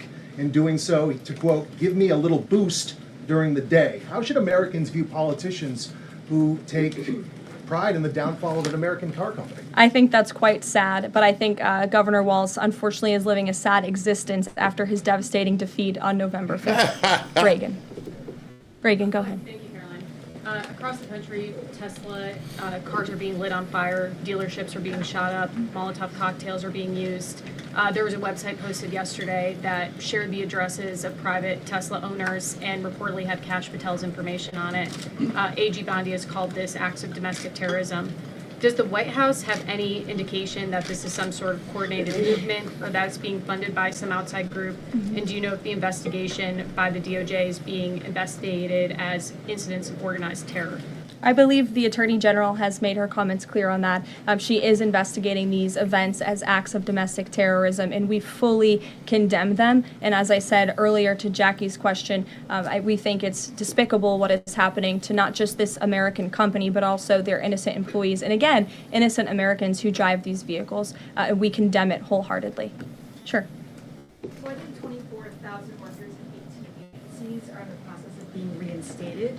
What is your message to these workers, and can you assure them they won't be fired again as the administration directs agencies to do more layoffs? Well, the administration is complying with the court's order. Again, as I have spoken about repeatedly, we think it's despicable that we have judges acting as judicial activists, partisan activists, trying to dictate who the president of the United States, the executive of the executive branch, can hire and fire. We have never seen anything like this. We are fighting this in court, and we will continue to fight it all the way to the Supreme Court if we have to. And as for federal employees, it's been the very common sense position of this president and the administration that bureaucrats here in Washington, D.C. need to show up to the office just like the rest of America. Middle-class Americans, from doctors to business owners to teachers to law enforcement officers, have to show up to their offices every single day. And the president has made it a clear priority that people in this city have to do the same. And we are also continue to be committed to reducing the scale of our workforce and to reducing the size of our federal bureaucracy here in Washington, D.C. to save taxpayers' money. Annie, go ahead. Thanks so much. In the statement that you read, you referenced the president's interest in helping return Ukrainian children to their parents, to their families. There's an organization that provides intel and information about those children that their aid has been cut. It's a Yale University program that used foreign aid. And I'm curious if, as part of this new thinking with Ukraine, that aid might be unfrozen. I have no updates about that or that specific program at this time. Karen. Follow up on your answer to the question on the minerals deal. You said that the White House has moved beyond the minerals deal. What does that mean? Is that no longer on the table? Nope. It means the minerals deal was that first set of framework that you all saw in that very public meeting with President Zelensky and President Trump in the Oval Office. We are now focused on a long-term peace agreement. As you know, on that deal or that meeting between President Zelensky and President Trump, the Ukrainian president at the time wasn't talking about a greater peace deal. We are now at that place where we are talking about that. So we've moved beyond just the economic minerals deal framework, and we're looking at a lasting ceasefire. Right now we're at a partial ceasefire, but again, the president is sending his highly skilled, intelligent, and experienced team to Saudi Arabia later this week to continue fighting for peace in this conflict. And I would just reiterate one more time, we have never been closer to peace than we are today. Thank you very much, everybody. We'll see you later. Well, once again, the press never seems to surprise us. A room full of people, supposedly educated, and they don't talk about the things that the American people actually want to hear. It's pretty sad. Pretty sad and quite pathetic, I have to say. So, looking at my notes here, one of them came directly from one of the comments. Let me put that back up. I didn't hear anybody talking about she opened the press conference by talking about the astronauts coming back and how Elon Musk helped them and everything else, but they seem to completely ignore it. And I don't know where you stand, but Derek Chauvin being pardoned for the George Floyd thing, it's got to be like number 950 on the list. I understand it might be high priority to him, but come on. You're walking in here and asking President Trump's press secretary about that? You're a moron. And then they keep wanting to have, how do you know these people are in gangs? Can you publish who their names are? I don't think they're understanding. You are standing up, you are supporting, you're advocating for gang members who are in the country illegally. Man, I'm telling you, they are doing the worst thing possible for the Democrat Party. This isn't good whatsoever. It's horrible that these are the questions. No wonder she just, she didn't even need notes. They're going to ask the same questions over and over again. Over and over again. Don't want to talk about anything positive. They run from anything positive. Hey, gas prices are down. Woo, I don't want to talk about that. Hey, egg price. Eggs. Anybody want to talk about eggs? Oh, no, nobody wants to talk about eggs. JFK files. Nope, no one talk about that. What is it you want to talk about? Can we get the names of the gang members, please? Because that would, how do you even know if they're gang members? You might be just taking out Hispanic people and sending them to El Salvador. The patience must just wear thin. They don't want to talk about what really needs to be talked about. These judges. Is there anything you guys want to talk about in regards to what people have been digging up? You know, his wife, his daughter, his wife's husband, all being involved in being funded by Soros and these NGOs? No, you don't want to talk about any of that? You don't want to talk about anything relating to what these people are doing. So it was funny. Well, not so funny, sad. But we're looking at something like this. Let me bring this up real quick here. So one of the judges decided that DOGE, that Elon Musk, who didn't do it, but Elon Musk had no authority to fire anybody, and he also had no authority to pull the money back. Okay, so how about this? Breaking. one of the DOGE guys, probably big balls, is now going to be moving into a leadership role at USAID following a federal judge's ruling forcing Elon Musk and the Department of Government Efficiency to reinstate USAID's functionality. Checkmate. So, because he didn't work for USAID, they're saying you can't make any decisions about USAID.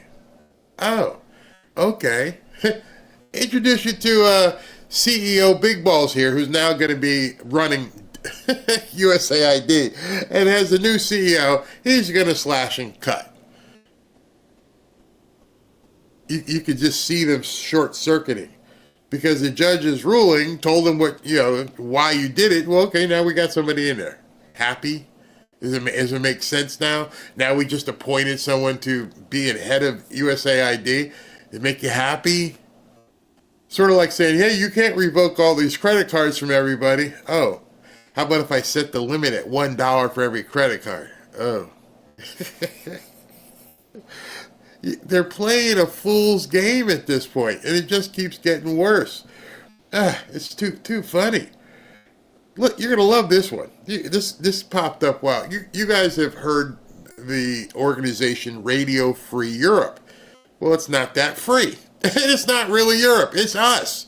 I mean, who was it? REM had a song, Radio Free Europe. It ain't free and it ain't Europe. Radio Free Europe, a propaganda news organization, is funded by the United States. I can stop there and go, what? Just filed a lawsuit against Kari Lake for terminating their funding. I've never seen anything like this. You can't stop paying us.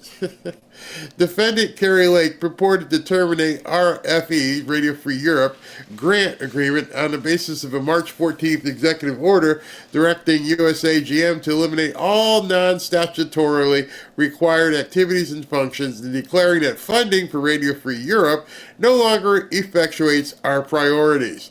There is, therefore, no question USAGM has made a final decision not to disperse congressionally appropriated funds to RFE. The agency is doing nothing short of defying Congress. Their argument is that because the CR, the continuing resolution, was signed, all the money previously appropriated to them still belongs to them. And in other words, they're entitled to your money to run Radio Free Europe. Let that sink in. Radio Free Europe is no longer free, and it's not a European thing. It's us. Bet you didn't know that. Bet you didn't know a lot of this stuff we're finding out going, we're giving them money. Tell me, are we giving them money too? Yeah. We're the world's piggy bank. There would be no NATO. There would be none of these different countries. They're all sucking off us. Everybody, it seems, except for maybe Saudi Arabia, who doesn't need it. Everybody else, we're just doling out American money. We would be so wealthy as a country, but they're stealing all our money. All of it. I can't even take this stuff anymore with what they're doing. It's absolutely insane. It makes you want to cry, doesn't it? So here's the guy that they said, this dude here, George Moose, aptly named, the president of the U.S. Institute of Peace, whatever the hell that is. The U.S. Institute of Peace locked himself, they heard this at the press conference, locked himself in the building after DOGE fired him and ordered him to leave. The D.C. police eventually gained entry and removed him. These people genuinely believe they're entitled to be in government forever at our expense. And there's Mr. Moose. And one of the things that, as you're looking at this, you have to realize is like, wait a minute, you're a grown-ass man. You're an older grown-ass man. And you locked the doors. You can't make me leave. Oh, no. Seriously, bro? What is wrong with these Democrats? I just don't get it. Can you imagine? Any of you who have ever been let go or fired? Hey, can you meet me downstairs? We got to have a meeting real quick. Oh, just you. Not your staff, just you. This dude's like, no, I won't go. Hell no, I won't go. Don't make me leave. You can't fire me. Dude, you're way too old for that, man. You're way too old. Acting a fool. I'm never leaving. You got to pay me forever. I don't do anything. I'm with the U.S. Institute of Peace. What in the hell is the U.S. Institute of Peace? Somebody want to find out? Because here's another little office here, little agency. We're probably giving billions to, and this guy's in charge of it all. He goes to work every day, and nobody knows what the hell he does. It's insane. It's insane, and it's absolutely scary at this point what these people are doing. And, Emerald Robinson, she used to be with, Newsmax or one of those things. I forget. And she became like a Laura Loomer type person, kind of went off on her things. But she had something really smart to say here. The deep state is going to run another color revolution against Trump. It's already started. Did Trump learn all of his lessons from 2020? We're about to find out. So you're probably wondering, one, what's a color revolution? Number two, what are we about to find out? Well, a color revolution is essentially a fake coup that is operated by or effected by our CIA or deep state, to remove, shackle, whatever, a government official in another country, Egypt, whatever we want to see happen. We do it. We call it a color revolution. We're going through that right now. I 100% believe her. I believe it. I've been saying civil war. You can call it a soft coup. You can call it an internal color revolution. Anything you want. We are indeed going through that right now. And did Trump learn all of his lessons from 2020? And the reason why I put that up there is everything that we've seen. And I think many of you understand this at this point. Excuse me. Many of you understand this. It doesn't look like President Trump has overlooked anything. You have to see whoever he's put in place, and Stephen Miller or whoever his brain trust is, it's obvious that they've been working on these things for years. We're going to do this, we're going to do this, we're going to do this, boom to boom to boom to boom. So, do you think for an instant that this man didn't know what these people were working on, and he didn't foresee what is happening right now? See, that's a leap that few people want to accept. And that's something that you need to put credence in. Is that if I'm in a war room and I'm game planning all this stuff, you guys have seen it in football games. I told you, when you're seeing a coach walk around and he's got his headset and he's got that clipboard and he's looking at, he's not wiping his nose, but he's looking at all the different things, right? And it's a double-sided chart, and he's looking at these things. And it says on 1st and 10, we're going to run this play if they have these people in the game. And if these people are in the game, it should work. But if these people are in the game, you should run this play. And if you've never seen a coach on the sidelines, you're going to see it, turn into a football game. And he's got the headset and the chart. It's like all kinds of colors and everything else. Oh, it's blue, so we got to go here. And I think we're seeing that right now. I think President Trump is pulling levers, pushing buttons, expecting a result to happen from that lever he pulls. And he says, when I pull this lever, A, B, or C, excuse me, could potentially happen. So I need to have a response if A, B, or C happens. And each one of those is probably going to be a different response. Are we ready if C happens? Are we ready if B happens? Are we ready if A happens? And are we have some sort of contingency if D happens? Because you have to plan accordingly in terms of what the outcome could be. You know what you're going to do, but you're not done there. You also have to understand what the reaction is going to be to what you do. Nobody ever goes into a game plan. You never, even into a court case, you don't go into it without knowing, well, if this happens, then I should do this. And be able to pivot quickly so you know you're prepared for this. In a long way, a winded way, what I just told you was Trump obviously had to know all of this stuff with the judges is going to happen. Had to have known it. Had to have been on his chart.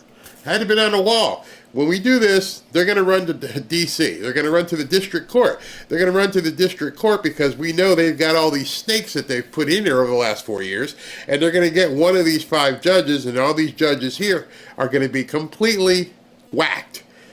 They're going to be complete, utter loyalists to the Communist Party or the Marxism or whatever.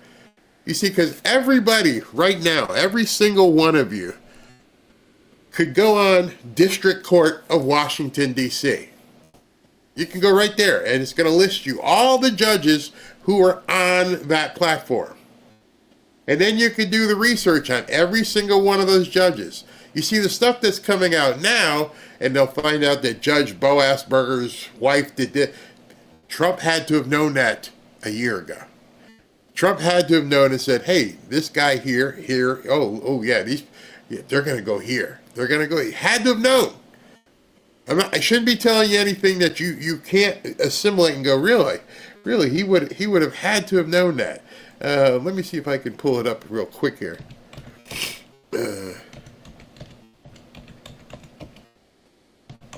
And you'll know everything. Okay, so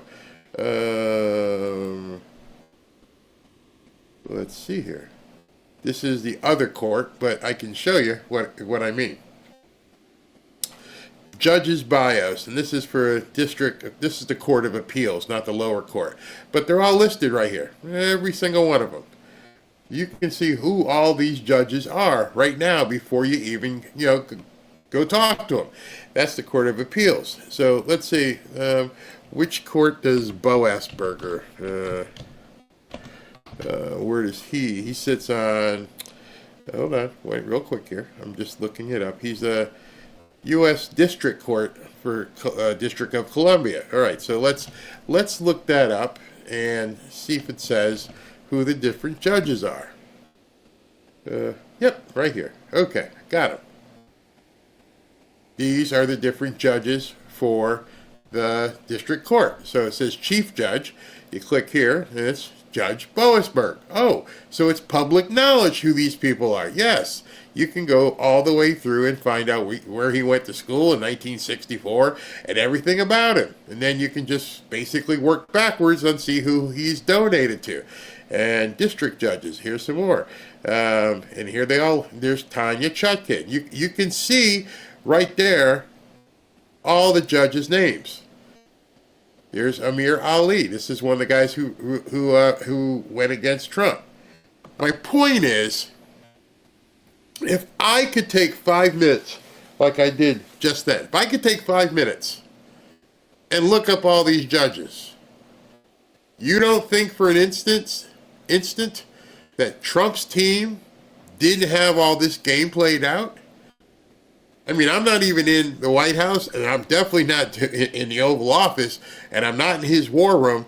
But I would venture to say, if I was in that war room, he would say, okay, your job is to make sure we know everything about the judges that they're going to run to. All right, Fred, Sue, I want to know everything about these judges. I want Elon to make sure he can track every donation they've ever made. I want one of the big balls guys to look into every single real estate transaction. I want to know if he pooped, I want to know what color it was and how bad it smelled. I need to know all that information. Got it, boss. So, we drop do something. He gets sued, and who's it? Oh, it's been assigned to XYZ judge. Boom, we got the file on him. We already knew what all he's about. You see how? Let me see. I hope I didn't lose you with that. But they run all over the country. Yeah, but every single one of these judges is known, especially the liberal ones. It's very simple to game plan. I don't even care if it's Bush appointed judges. You could, in literally hour, 90 minutes, have a dossier on every single judge at a district level in the entire country. And Trump had 4 years. Because right now, on my computer, just like I showed you, I could get so much preliminary information off of every single one of those judges. So take it a step further. Sorry, President Trump knows this. He understands who the judges are. Now is where you would also chart your response. So, long-winded way of saying, Trump had to know this was coming. He had to have known that these people were going to pop their heads up and try to shut him down. Had to. I would know if the linebacker who was playing against me, I would know whether or not he could cover a halfback coming out for a route, or if he can stop the run, and is he good? Do we need to double team him? Oh, you know everything. I mean, literally, you should see what it takes to put a playbook together to go against a specific team. And we're just talking sports. If you've never seen, here's a good movie, he just died, Gene Hackman. Great idea. You remember Gene Hackman in the movie Runaway Jury? They rented an entire building where they could get, this was for one flipping case. They rented an entire building so that they could see who the jurors are, what this person, his vulnerability was, and they missed it with John Cusack because he was able to hide what his objective was. But you saw they had it all worked out. They knew specifically where they were going to go and how they were going to do it. So you don't think the President of the United States, who's been waiting 4 years, knew? Of course he did. Hold on one second. I got to do something with my nose here. So let me just do this.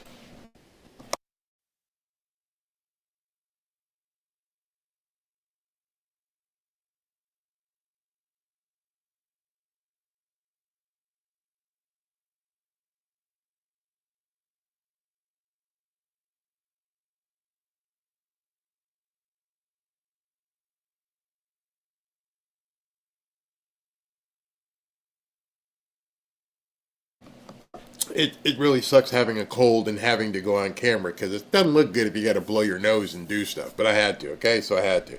So just to let you know, in 15 minutes, I have an interview coming up with a Ukraine-Russian expert, Rebecca Coffler. So as soon as she comes on, we will be heading to that. So back to what I was saying. These executive orders and everything that they did with them, he knew where they were going to go. He knew the timing, he knew which one, when he was going to do it, and then he had to know the result. What if he knew that some of these executive orders weren't really that important to him? I know some of you guys are probably frowning at this point. What do you mean? Well, do you know how many plays in a game? How many strokes in a tennis match? How many different things you do in a competition that are just, they're throwaways. They mean nothing to you. They only are designed to see the opponent's reaction. Can I hit the backhand? Okay, he can hit the backhand. Can he hit the backhand slowly, or does he need to have speed on it? Can he put topspin when he returns? All the different things. If I throw this ball deep, I want to see, can the safety cover, and what does he do? Does he leave his butt open underneath? All kinds of things. Because this play is the one I want to succeed. Because if this one, based upon what I'm seeing on film, this is going to work. I can show you many times that there are films on coaches where they'll sit back and go, this is going to be it. And they know it's going to work because they've seen a reaction for something else they did. You'll hear it during a broadcast. Okay, they're going to bring that play back. Meaning, they saw what happened, and now I can run it because I know what your reaction's going to be. So what I'm telling you, I don't hope I'm not losing you. What I'm telling you is there are things that President Trump has probably put out there that he knows aren't going to work. I don't know which ones those are. You may not know which one those are. But there's some of these that he designed No, they're never gonna. It's not gonna work. They're gonna shoot this one down. Even the Supreme Court's gonna shoot it down. But what I need you to do is go complain to a judge. Because even though I don't want this, I'm seeing where you're headed. And that judge is going to expose themselves. And now I know everything about that judge. Because somebody asked a question earlier, but there's all kinds of judges. Yeah, but I need to know who they're going to go to. So here's an executive order that says we're going to change, I don't know, Monday to Tuesday. See what happens. Oh, that judge just turned it down? Okay, now I know who you're going to. And so that's what's happening in my estimation right now. And at that point, you can begin seeing it. Yesterday, this was all about the Tanya Chutkan, who's been a problem on Trump for some time. More insane reasoning by Tanya Chutkan in halting the Trump EPA freeze billions of unaccountable tax dollars. So the EPA says, hey, we found $20 billion and we're going to have to freeze this. She's like, no, you got to keep paying it. This is what I'm sure he wants. He already knows about Tanya Chutkan. It was hidden at Citibank for free-range disbursement to politically connected climate nonprofits. Both Lee Zeldin and Trump opened investigations into the Greenhouse Gas Reduction Fund, a $20 billion money laundering operation initiated by Biden. Despite the obvious corrupt nature of the arrangement, Chutkan says she sees nothing wrong. She demanded hard proof of evidence related to the investigations. I guess protected disclosures of ongoing investigations is the latest norm to be tossed by federal courts. That's what I said earlier. They are making decisions without having any evidence. You see, if I sue you right now, any one of you, and your lawyer counters with some documentation, and we go before the judge is going to review the documents, and they're going to look at mine, they're going to look at yours, and they're going to say, here's my decision. What these judges are saying, I look at what you said, I look at what Trump said, but I want more evidence. But it's not your position, Judge. The opposing attorney presented you with the case. Here's their case. If their case sucks, you're supposed to throw it out. You're not supposed to ask me to substantiate what I've done. That needs to set in. People need to understand. These judges are like, oh, I know these plaintiffs don't know what the hell they're doing, so I'm going to do it for them. I need to look into, this, and this. You need to provide it for me so I can screw you. She just said it.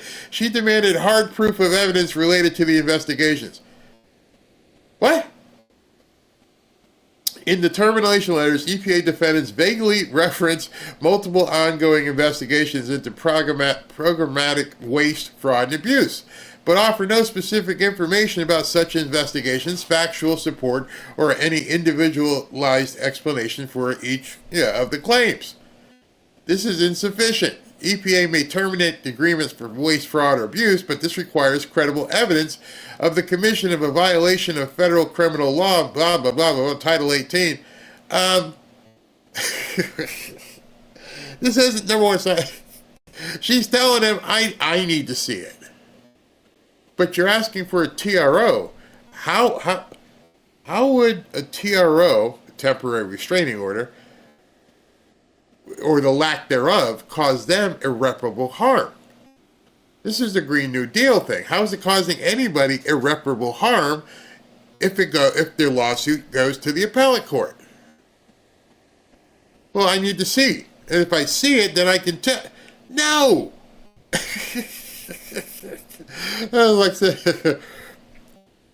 I'm telling you, these judges are trying to get inside the investigative info and demanding it through the use of their robes. Remember what Maxine Waters said, we don't know what they have on us. They don't know. These things will never stand up under appeal, so they're just trying to dig now. You've got the flimsiest of case. You can't substantiate what you've done, so you're like, can you give me more information? No, I don't have to. That's not what we're here for. And I think that's something, of course, the media doesn't tell you, but that's something you need to know. There's nothing here for these judges to be doing what they're doing. Oh, you got to put these transformers back in the military. And so we're giving you a temporary restraining order because you got... How is a temporary restraining order is to protect against irreparable harm? That's what you do it for. Judge, I can't do this because if I do it and I don't have any food, I could die. If I don't have this operation, if my insurance company dies, blah, blah, blah, blah, blah. I need... What's the TRO basis for not putting transformers in the military? Who is going to be irreparably harmed while the lawsuit continues? Remember, a TRO is merely a way station. It's on its way. The lawsuit can continue. I'm suing because I'm, Donna. I used to be Danny. I'm Donna now, and I want to go to the military. All right, well, you can sue the government. Go ahead, sue them. But I also want a TRO that makes them put me back in. Why? Because I'm Donna now. I should be like, okay, government, you are now restrained. You have to let Donna in. I hope I'm explaining it the best way possible. Donna, I'm not under any duress to the point where it's suffering irreparable harm. If I win my lawsuit, which may take a year, then I can go into the Army. That's what this TRO stuff is all about. They are not saying the government loses. None of them have said Trump loses. I want to make... Every single one of these things are declaring publicly that there is irreparable harm if the government does what it does. Because the lawsuit, they're not saying you can't continue your lawsuit. You can keep going. And the second part of this is they're not making anybody put up the bonds. It's crazy. I mean, it's absolute crazy time. The people suing can get other jobs. It's not irreparable. Yeah, there's no irreparable damage. You have to prove, if you are asking for a temporary, many of you are women. Let's make it serious. We're not going to joke. Many of you are women who says, I need to keep this guy away from me because he has threatened me. He may hurt me. There is irreparable harm. He may take your life. So judges, if they're doing their job, will say, you need to stay 1,000 feet away from this woman, or whatever. Excuse me. And so, you're proving, I'm a woman, this guy's beating me, I've got some bruises, and I need him to stay away. I need a restraining order. I need a TRO. That's why the T is there, by the way. Yeah, a lot of people don't explain that. Press don't ask. That's why there's a T. Otherwise, it would be permanent. A temporary. The reason why it's temporary, because they're saying you can still sue. Nobody's telling you we're throwing out your lawsuit. I'm just not giving you a restraining order. Every single one of these judges is acting quickly and trained. From what? You got to let the transformers in. Why? Because I said so. But they're not being irreparably harmed. They can be a transformer tomorrow or 6 months from now. There's no preclusion. So there's no irreparable damage. And that's what's going on right here. And it's crazy because a lot of people don't understand what a TRO is. Let me see if I can find another one here. Okay, this is the one Megyn Kelly. Megyn Kelly's a lawyer. Same judge who said it's incorrect to say there are only two biological sexes and who suggested Pete Hegseth had only very limited military experience and she would listen instead to the ex-president as chairman of Joint Chiefs. She's an activist lying hack. This is the woman who came out and did it. She says Judge Anna Reyes, who was appointed by Biden, just ruled that Pentagon can't enforce President Trump's order banning transformers from serving in the military. And if you dug into this order, which you can see, memorandum of opinion, and it goes through. Let me see if there's a second page here. No, the second page isn't here. But what she's saying is it's irreparable harm without even needing to prove it. These people are nuts. Absolutely nuts. Let me see if I can show you this. Then this guy here, District Judge Theodore Chang orders President Trump, Elon Musk, and DOGE to restore USAID, claiming its shutdown violated the United States Constitution. And so he made an order. His order came out, which you can say, will be according to the motion for a preliminary injunction will be granted. All of this stuff is just temporary. And they're finding it that it's irreparable. He's got to give this money to, USAID. Well, you'll hear the term, I think this lawsuit could win based on the merits. Because if something could win, then you don't need a TRO unless it's irreparable. It's absolutely crazy. Absolutely crazy. And it's hard to talk to people about it because it's complicated and nobody wants to explain it to people and break it down very, very, very to its core.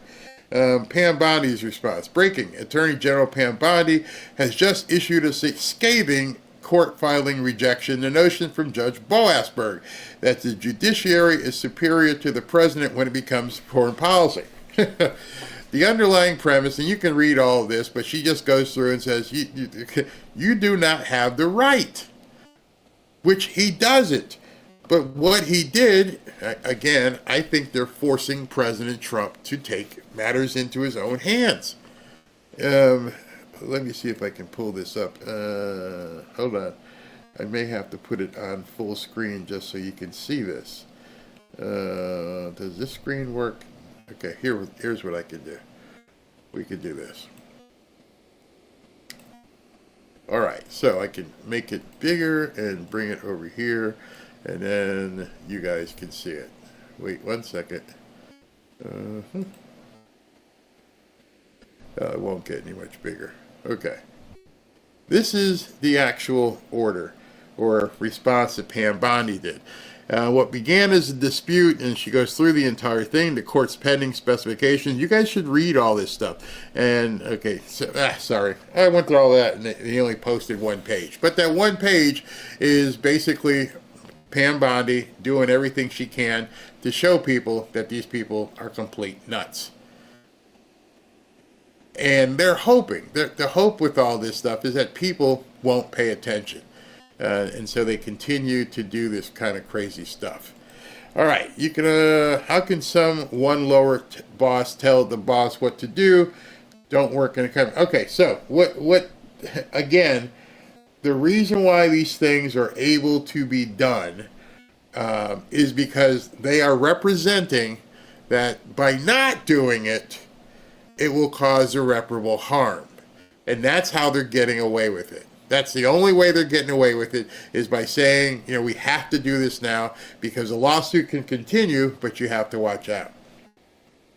They want Trump to ignore them so they can tell you, I told you so. Exactly. I think at this point, they really want to have him just ignore it so they can go through again with another January 6th type thing. Bear, I feel for I have the same lousy cold. I have a holster for my box of tissues. I'm like, if I can get through it, I mean, I couldn't cancel because of the press conference, and I told Ashley, I don't know if I can do the second show today, because once I get done here, what I'm doing is I'm drinking some soup, taking some medicine, and hitting the bed, and then, hopefully things, I feel energy's fine. It's all right here, all right there. So I'm trying to get there.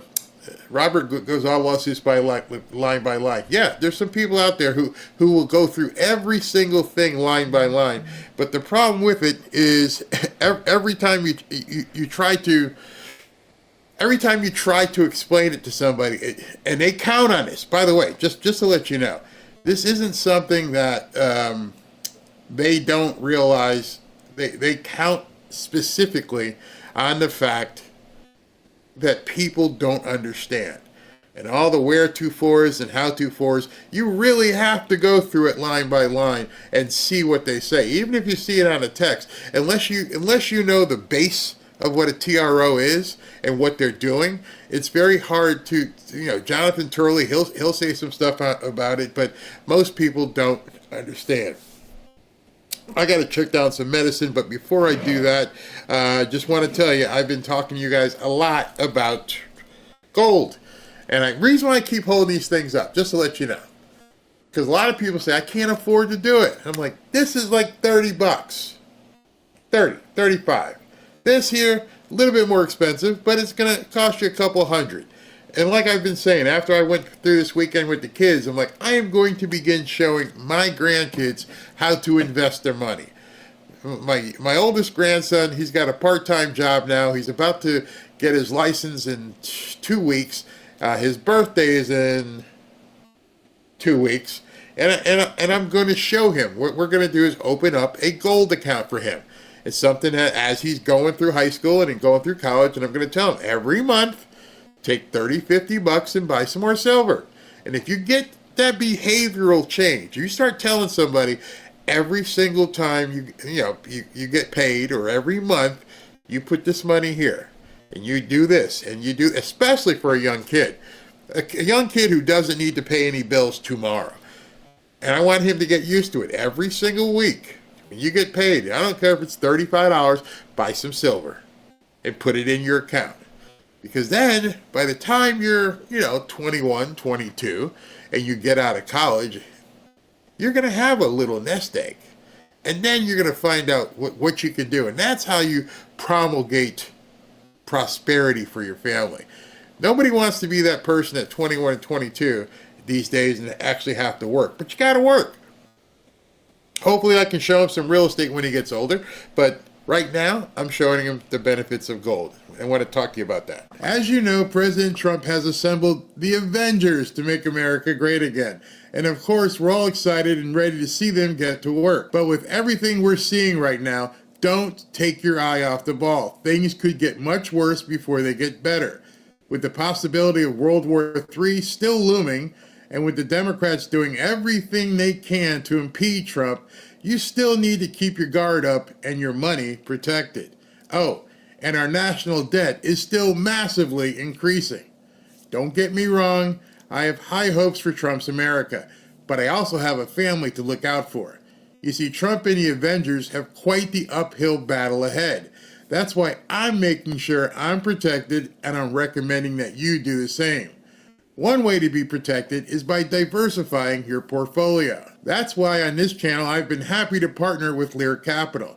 As you know, I've been involved in real estate for quite some time. And although I dabbled in gold and silver, Kevin and his staff at Lear have helped to educate me even further, especially in regards to silver. Give Lear a call today and they'll show you how easy it is to move some of your savings or your retirement account into gold and silver.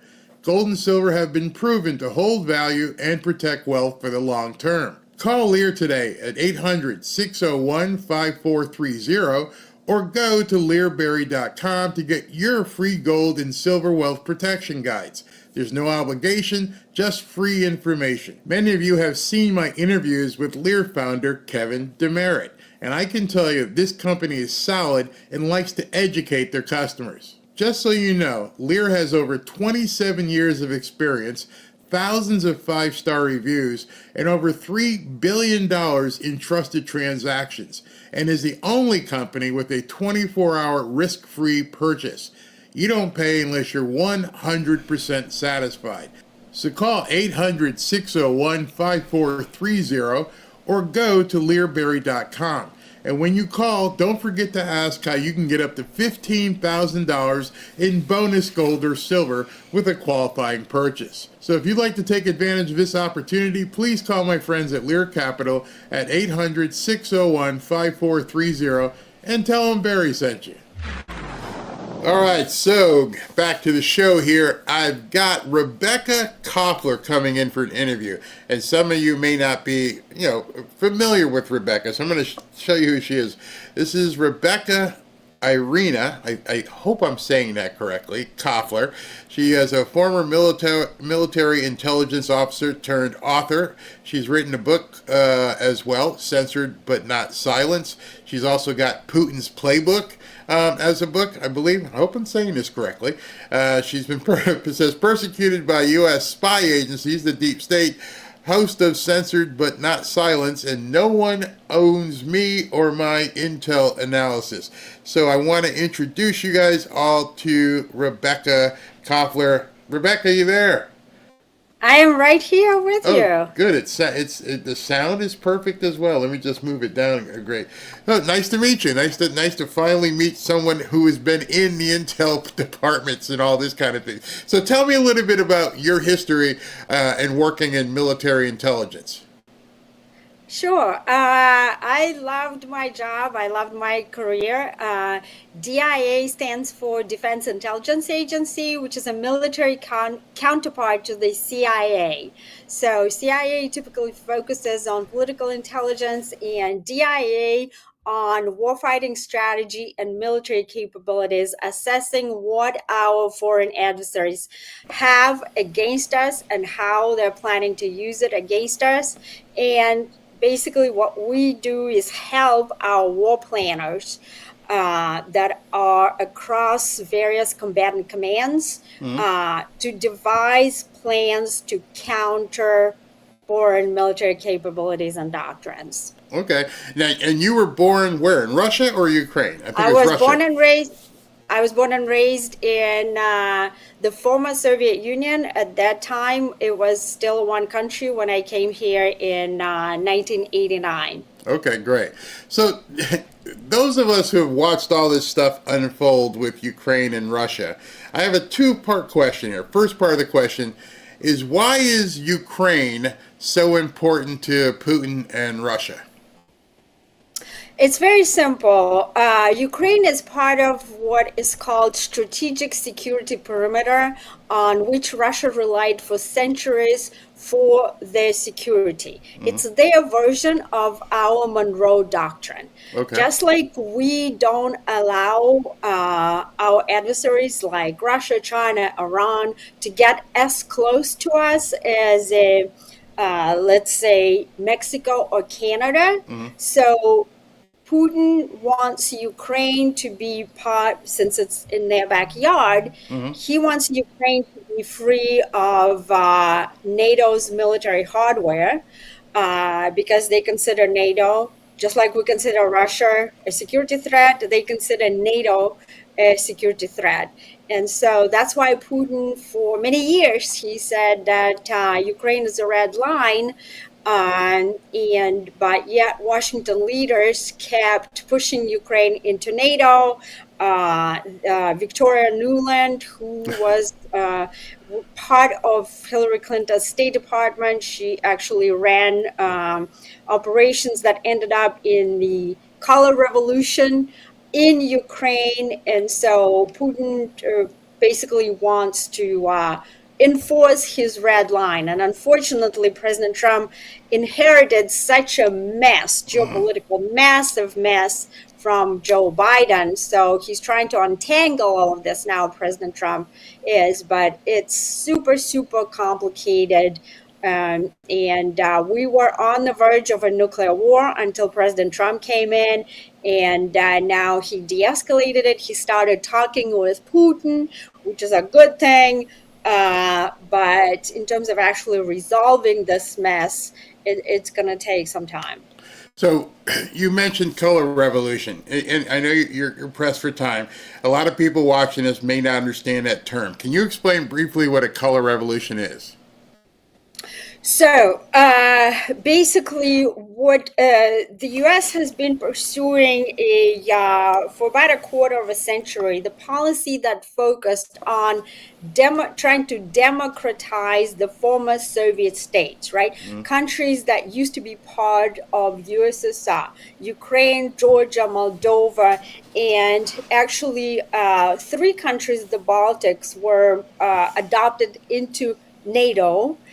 And so the color revolution is basically a Russian term for what was happening. Basically, Washington was supporting opposition within these countries in order to do a regime change, right? And so that's how the Russians are termed. There was a color revolution in Georgia. There was a color revolution in Ukraine.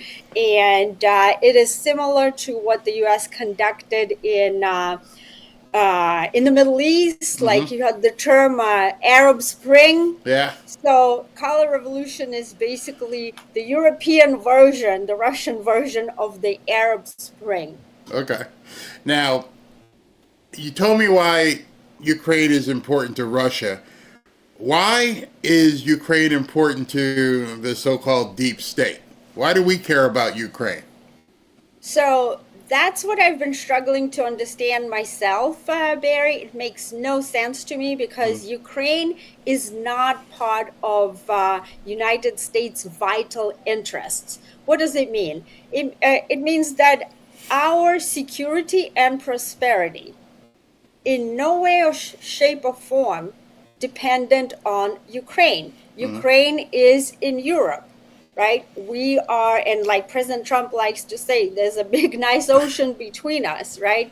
So the only thing that I can think of is this has been why it is important to the deep state is that because it has been a major money laundering operation.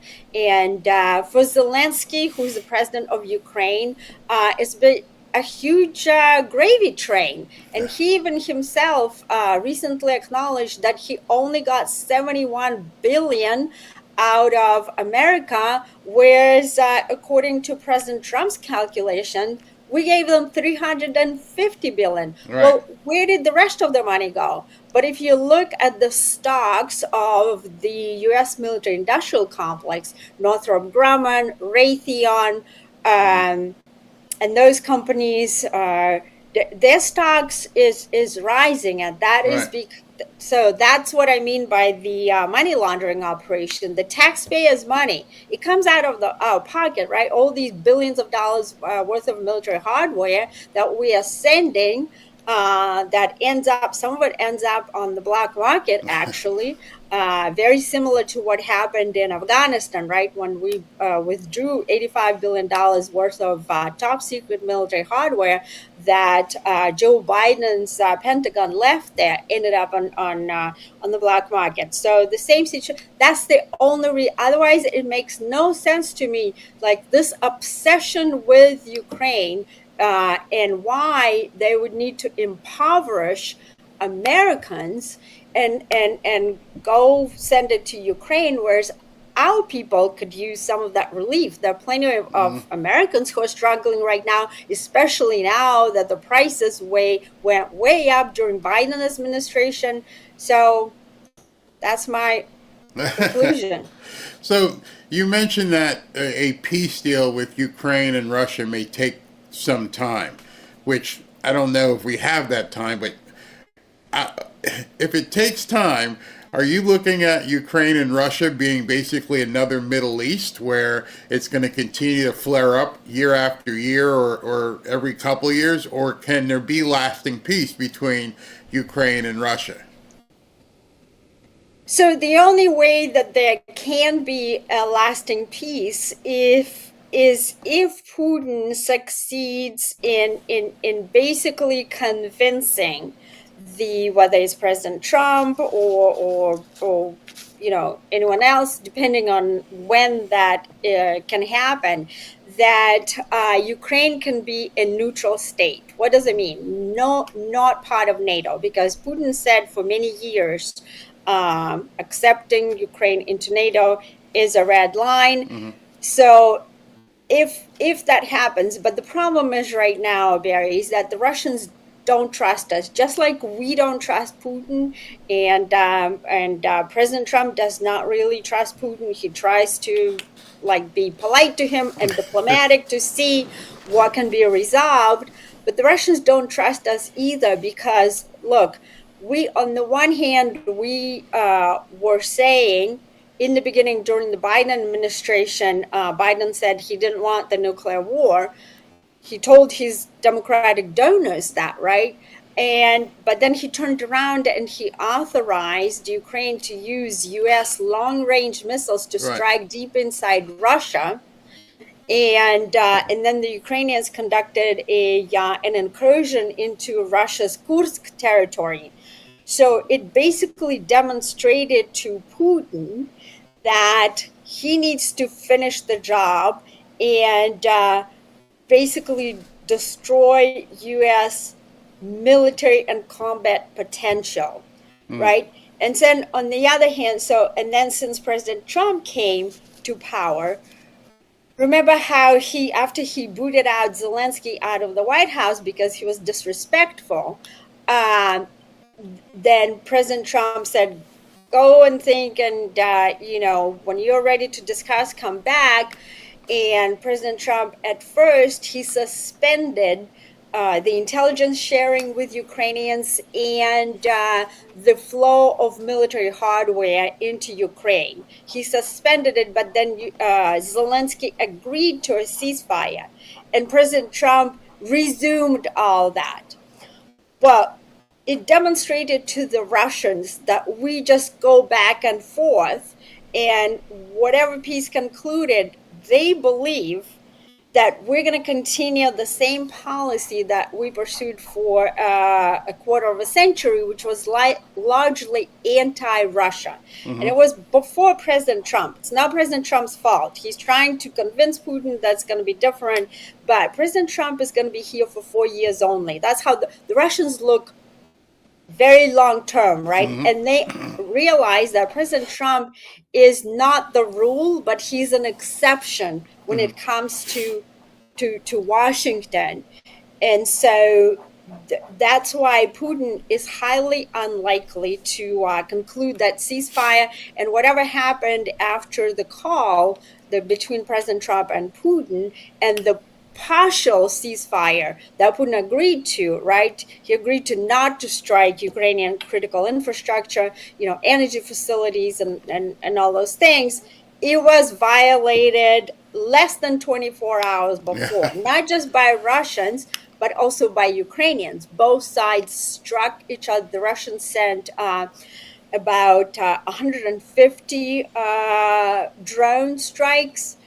Total, about half of them were intercepted, and then Ukrainians sent about half that, actually striking those energy facilities. So neither side was living up to the ceasefire.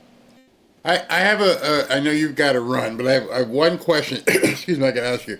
I see videos on X all the time of the people in Ukraine out in the street at markets, pretty much oblivious. Life hasn't changed for most of them. What do the people in Ukraine, I mean, like, where is that zone where it affects people in Russia and people in Ukraine? And what do the people actually believe on either side? Well, the eastern Ukraine is basically the most of the combat zone, but it is also in various parts. I mean, for example, overnight, even Kiev, which is the capital, was struck with the drones. The people right now, they don't support Zelensky. His popularity rating has plummeted. He is now at about 4%, which is minuscule, and you won't hear it on mainstream media because they go with the number that is produced by the entity that is funded by USAID.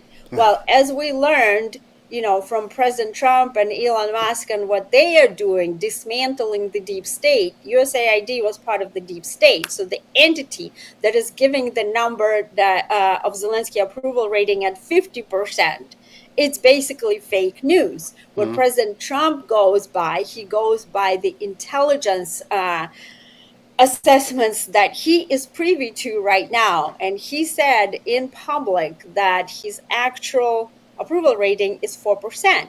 But there's nothing that can be done about it right now because Zelensky outlawed elections. He invoked martial law. So Zelensky, and a lot of American people don't understand, Zelensky is a con artist. He's a very talented actor. He was able to convince everybody that he's Churchill in a t-shirt, but in reality, he's miniature Putin. Zelensky... No, truly, Zelensky outlawed all opposition parties.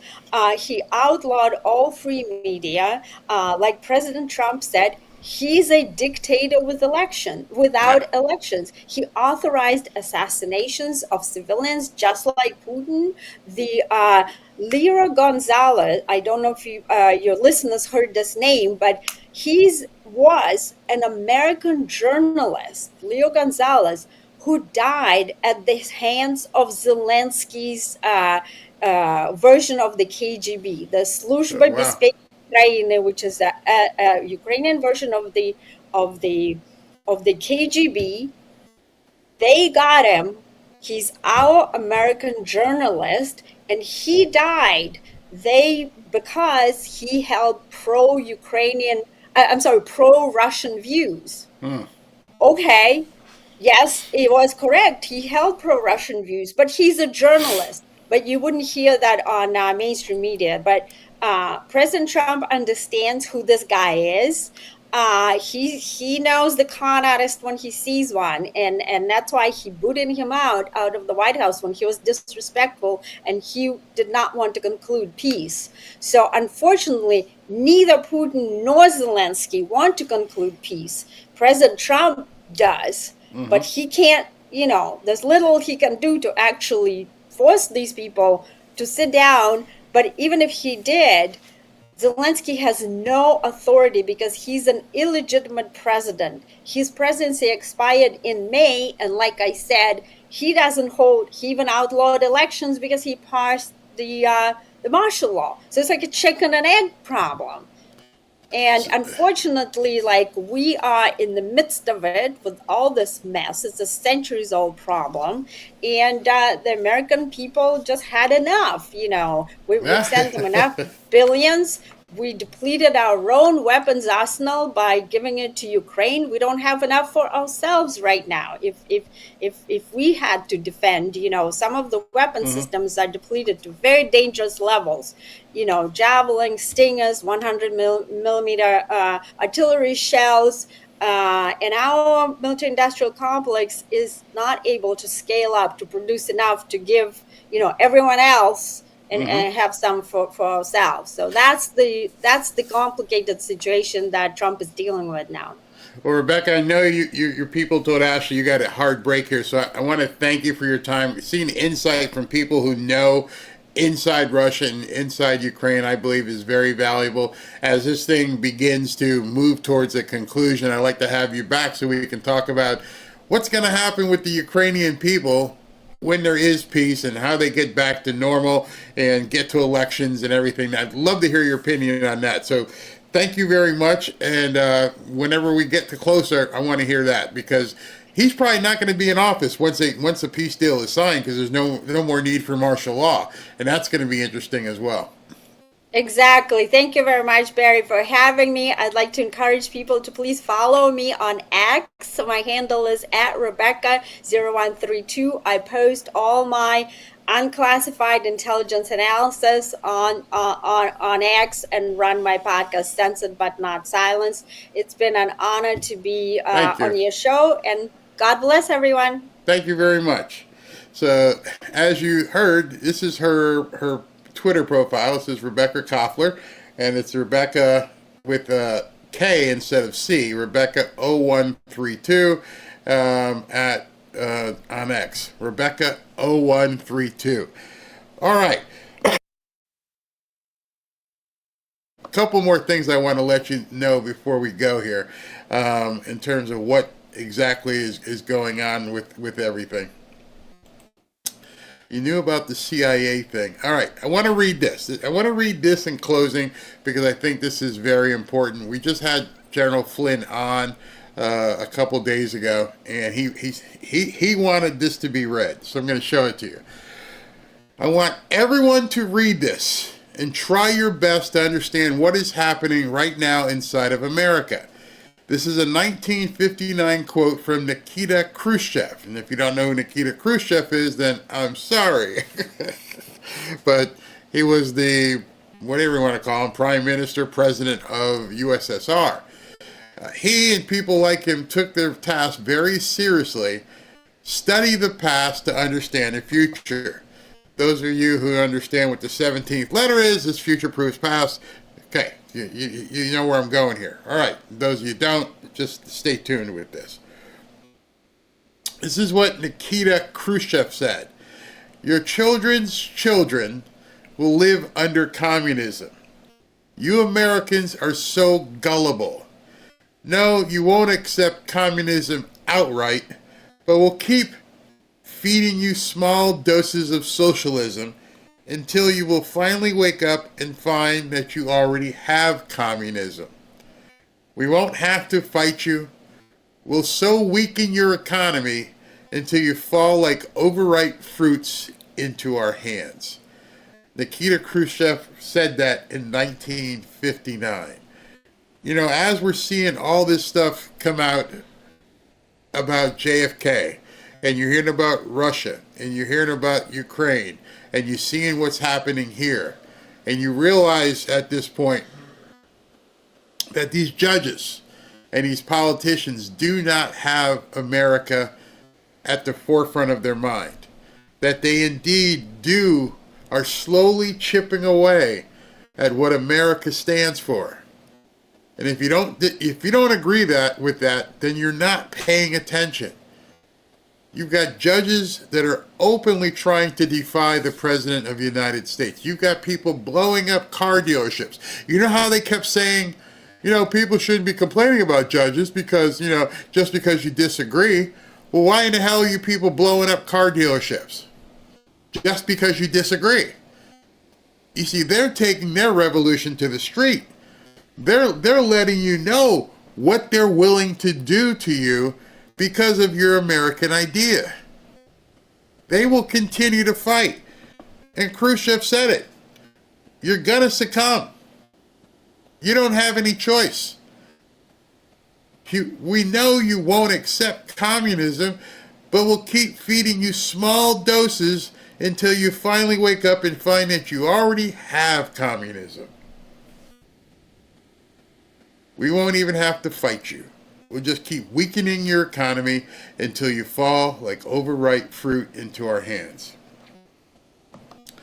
I've never been a big history person until like the last year when I started reading, when I saw what Michael Flynn posted here, and I'm like, oh my God, it's showing us where we're headed. It's showing what they want to do to this country.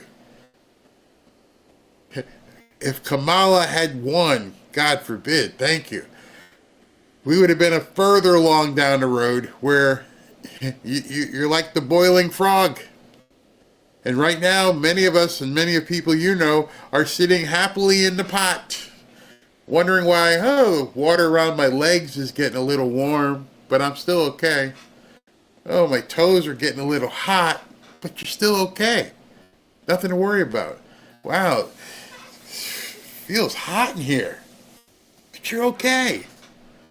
What are these bubbles? Don't worry about it. You're okay. It's bubbling up. Until what? You're someone's dinner. It's been happening. It's been happening. It's been happening. It's just ramping up to a point where you can see it so well right now. Don't fall prey to this stuff. This is what they counted on. We were never going to see a musket. We were never going to see somebody approach our shores. It just wasn't going to happen. Nobody was going to openly invade us. But instead, our government opened the doors. Come on in. And now you got people fighting to keep them here. They're openly fighting and questioning your safety, your need for safety. Don't let it happen. Get out there. Understand you're in a fight, or otherwise you are going to be the frog in the pot. There's no other way. If you're not ready, I assume you are, but maybe you might start talking. And when Michael Flynn put this out, I was shocked in the way he said it. I want everyone to read this and try your best to understand what is happening right now inside of America. They took their task very seriously. Study the past to understand the future. Future proves past. Past proves future, depending on how you want to look at it. get ready. That's all I can say is, yeah, definitely want to get ready. Yes, they will, because it is happening in the UK. Yep. Holy cow! What's that say? Holy cow! My parents. I missed that. Okay. Holy cow! My parents grew up in socialism and felt freedom here. Yep. Not really free. It's coming. They're trying everything to do. When you somebody, I guess they must have just clocked on. Bernie, you're a billionaire, so stop talking about yourself. You notice he doesn't say millionaires and billionaires, millionaires and billionaires. Now he can't say millionaires because he is one, so he says the billionaires, the oligarchs. So full of crap. Barry, tell Robin to go get some Sudafed. All right, I got some. I just got to get. It's been 2.5 hours. I need a dose. Need a dose. So I'll be there. It was before I was born, but I learned those lines. Yep, get ready. Michael Flynn said it. Wasn't me. It wasn't me. Just don't be the frog in the pot. That's all I can tell you. UK has fallen. Their military is gone. It's happening all over Europe. All over Europe. And what do we have? What's going to happen here? So they're trying everything they possibly can to keep themselves, or actually to stop Trump from doing what he needs to do. That's what they're doing to us. All right, everybody, let me go ahead and read whatever super chats are here, and then I'm going to go take some medicine and lay down. I really, really want to do a 7 o'clock show, but I will have to obviously see if I'm okay enough to do it. But I will try. Excuse me. Barry, can you please add the lady's name and channel to the opening sequence? Yes, I will. And thank you for that. Jean Ernst Walker, happy birthday, Beth. Yes, happy birthday, Beth, again. And Jose Bazil, the Democrats are upset that the grift and NGOs were found out. Yeah, that's what they're mad at. They didn't expect us to know. Mega Mama, happy birthday, Beth. Hope you have a very blessed day. It's okay. So understand what I'm going to have to do here, right? All these things that say happy birthday, Beth, I'm going to have to get Beth a check for this stuff. Beth, it's coming. Fernando Carninas, happy birthday, Beth. Eric Marshall, who's your final 4 picks, brother? All right. Bama, Duke, Connecticut, and I'm not sure if they're in the same bracket where they're coming from, but I really, really, really like South Carolina's men's team. Careful with that. But yeah, that's where I think we're headed. Jesse Brown, we like it when you talk to yourself. It shows your rational thought process. Native Hustle, breaking news, district judge orders astronauts return to space. Don't be surprised. Ellen, thank you for keeping us up to minute on the latest news. Thank you. Mark of reality, do they want docs to law enforcement aid? They're going to dox anybody they can. I don't know. One day I may climb on here and say, hey, guess what? Last night we didn't get any sleep because there was like 10 guys outside. Okay, whatever. Do you know what I'm really afraid of? Let me tell you something I'm really afraid of. Okay? I'm not afraid for me. I'm not afraid for Robin because we're up there with my hands up, whatever. What I'm afraid of is that little Mexican here, because he's fierce and he may charge while I'm like, no, Midas, don't, no. And then I'm shooting my dog. Because then I'd probably get shot. You shoot my dog, I'm going to go bat poop crazy on you. I mean, that's what would scare me. Don't go in the house because I got a pit bull. I got a little dog who thinks he's a pit bull. And then, of course, the little fluffy one, because she'll come out there, rah, rah, rah, rah, and that's what bothers me. That would freak me out. Vielka Jackson, oh my God, no press questions is applauding that president. No, they'll never applaud him. G-Mark, I'm a retired undercover agent from Chicago. When I had to find and arrest people, everything had to be prepared before you got the warrant. Yep, you never discuss what. Yes, exactly.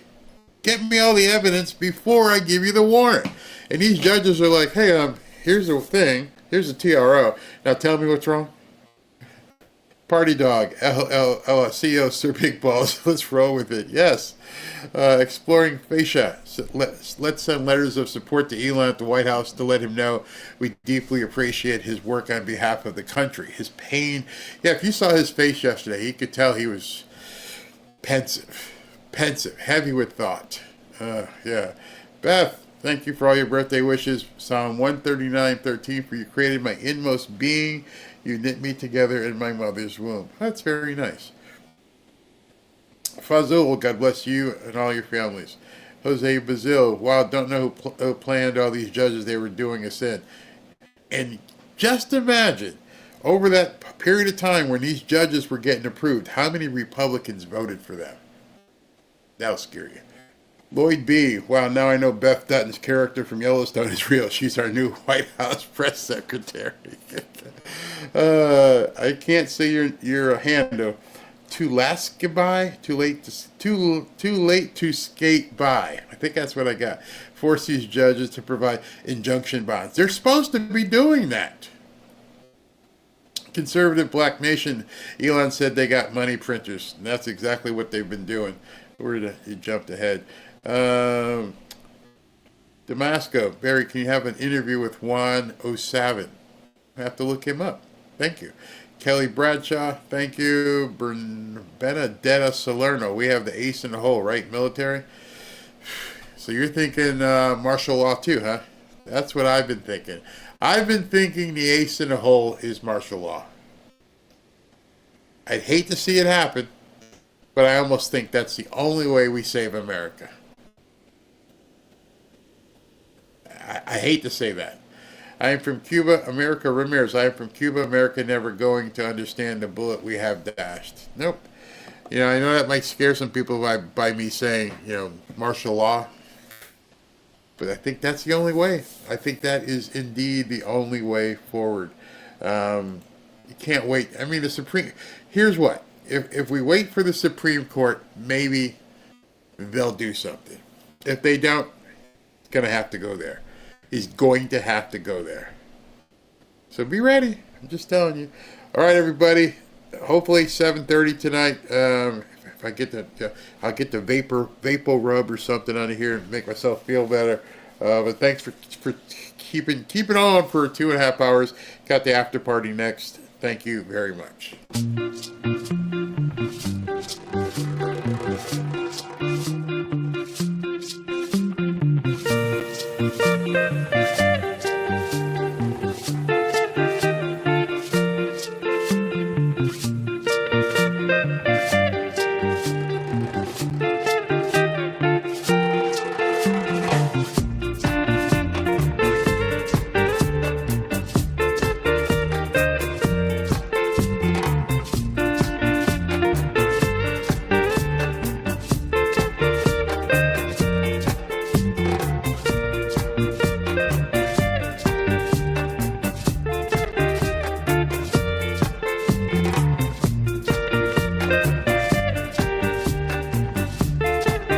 Wait 1 second. I got to interrupt. There's a super chat here that for some reason didn't show up when I was reading the super chat. So let me show you this. Thank you, Margaret Cavalier. Great super chat. Thank you. Barry, thank you so much for all that you do. I watch all of your shows, but usually after because of work. But I appreciate all the time and effort you put forth to keep us updated with the truth. This is my first super chat. God bless you, Robin, Ashley, and your grandkids.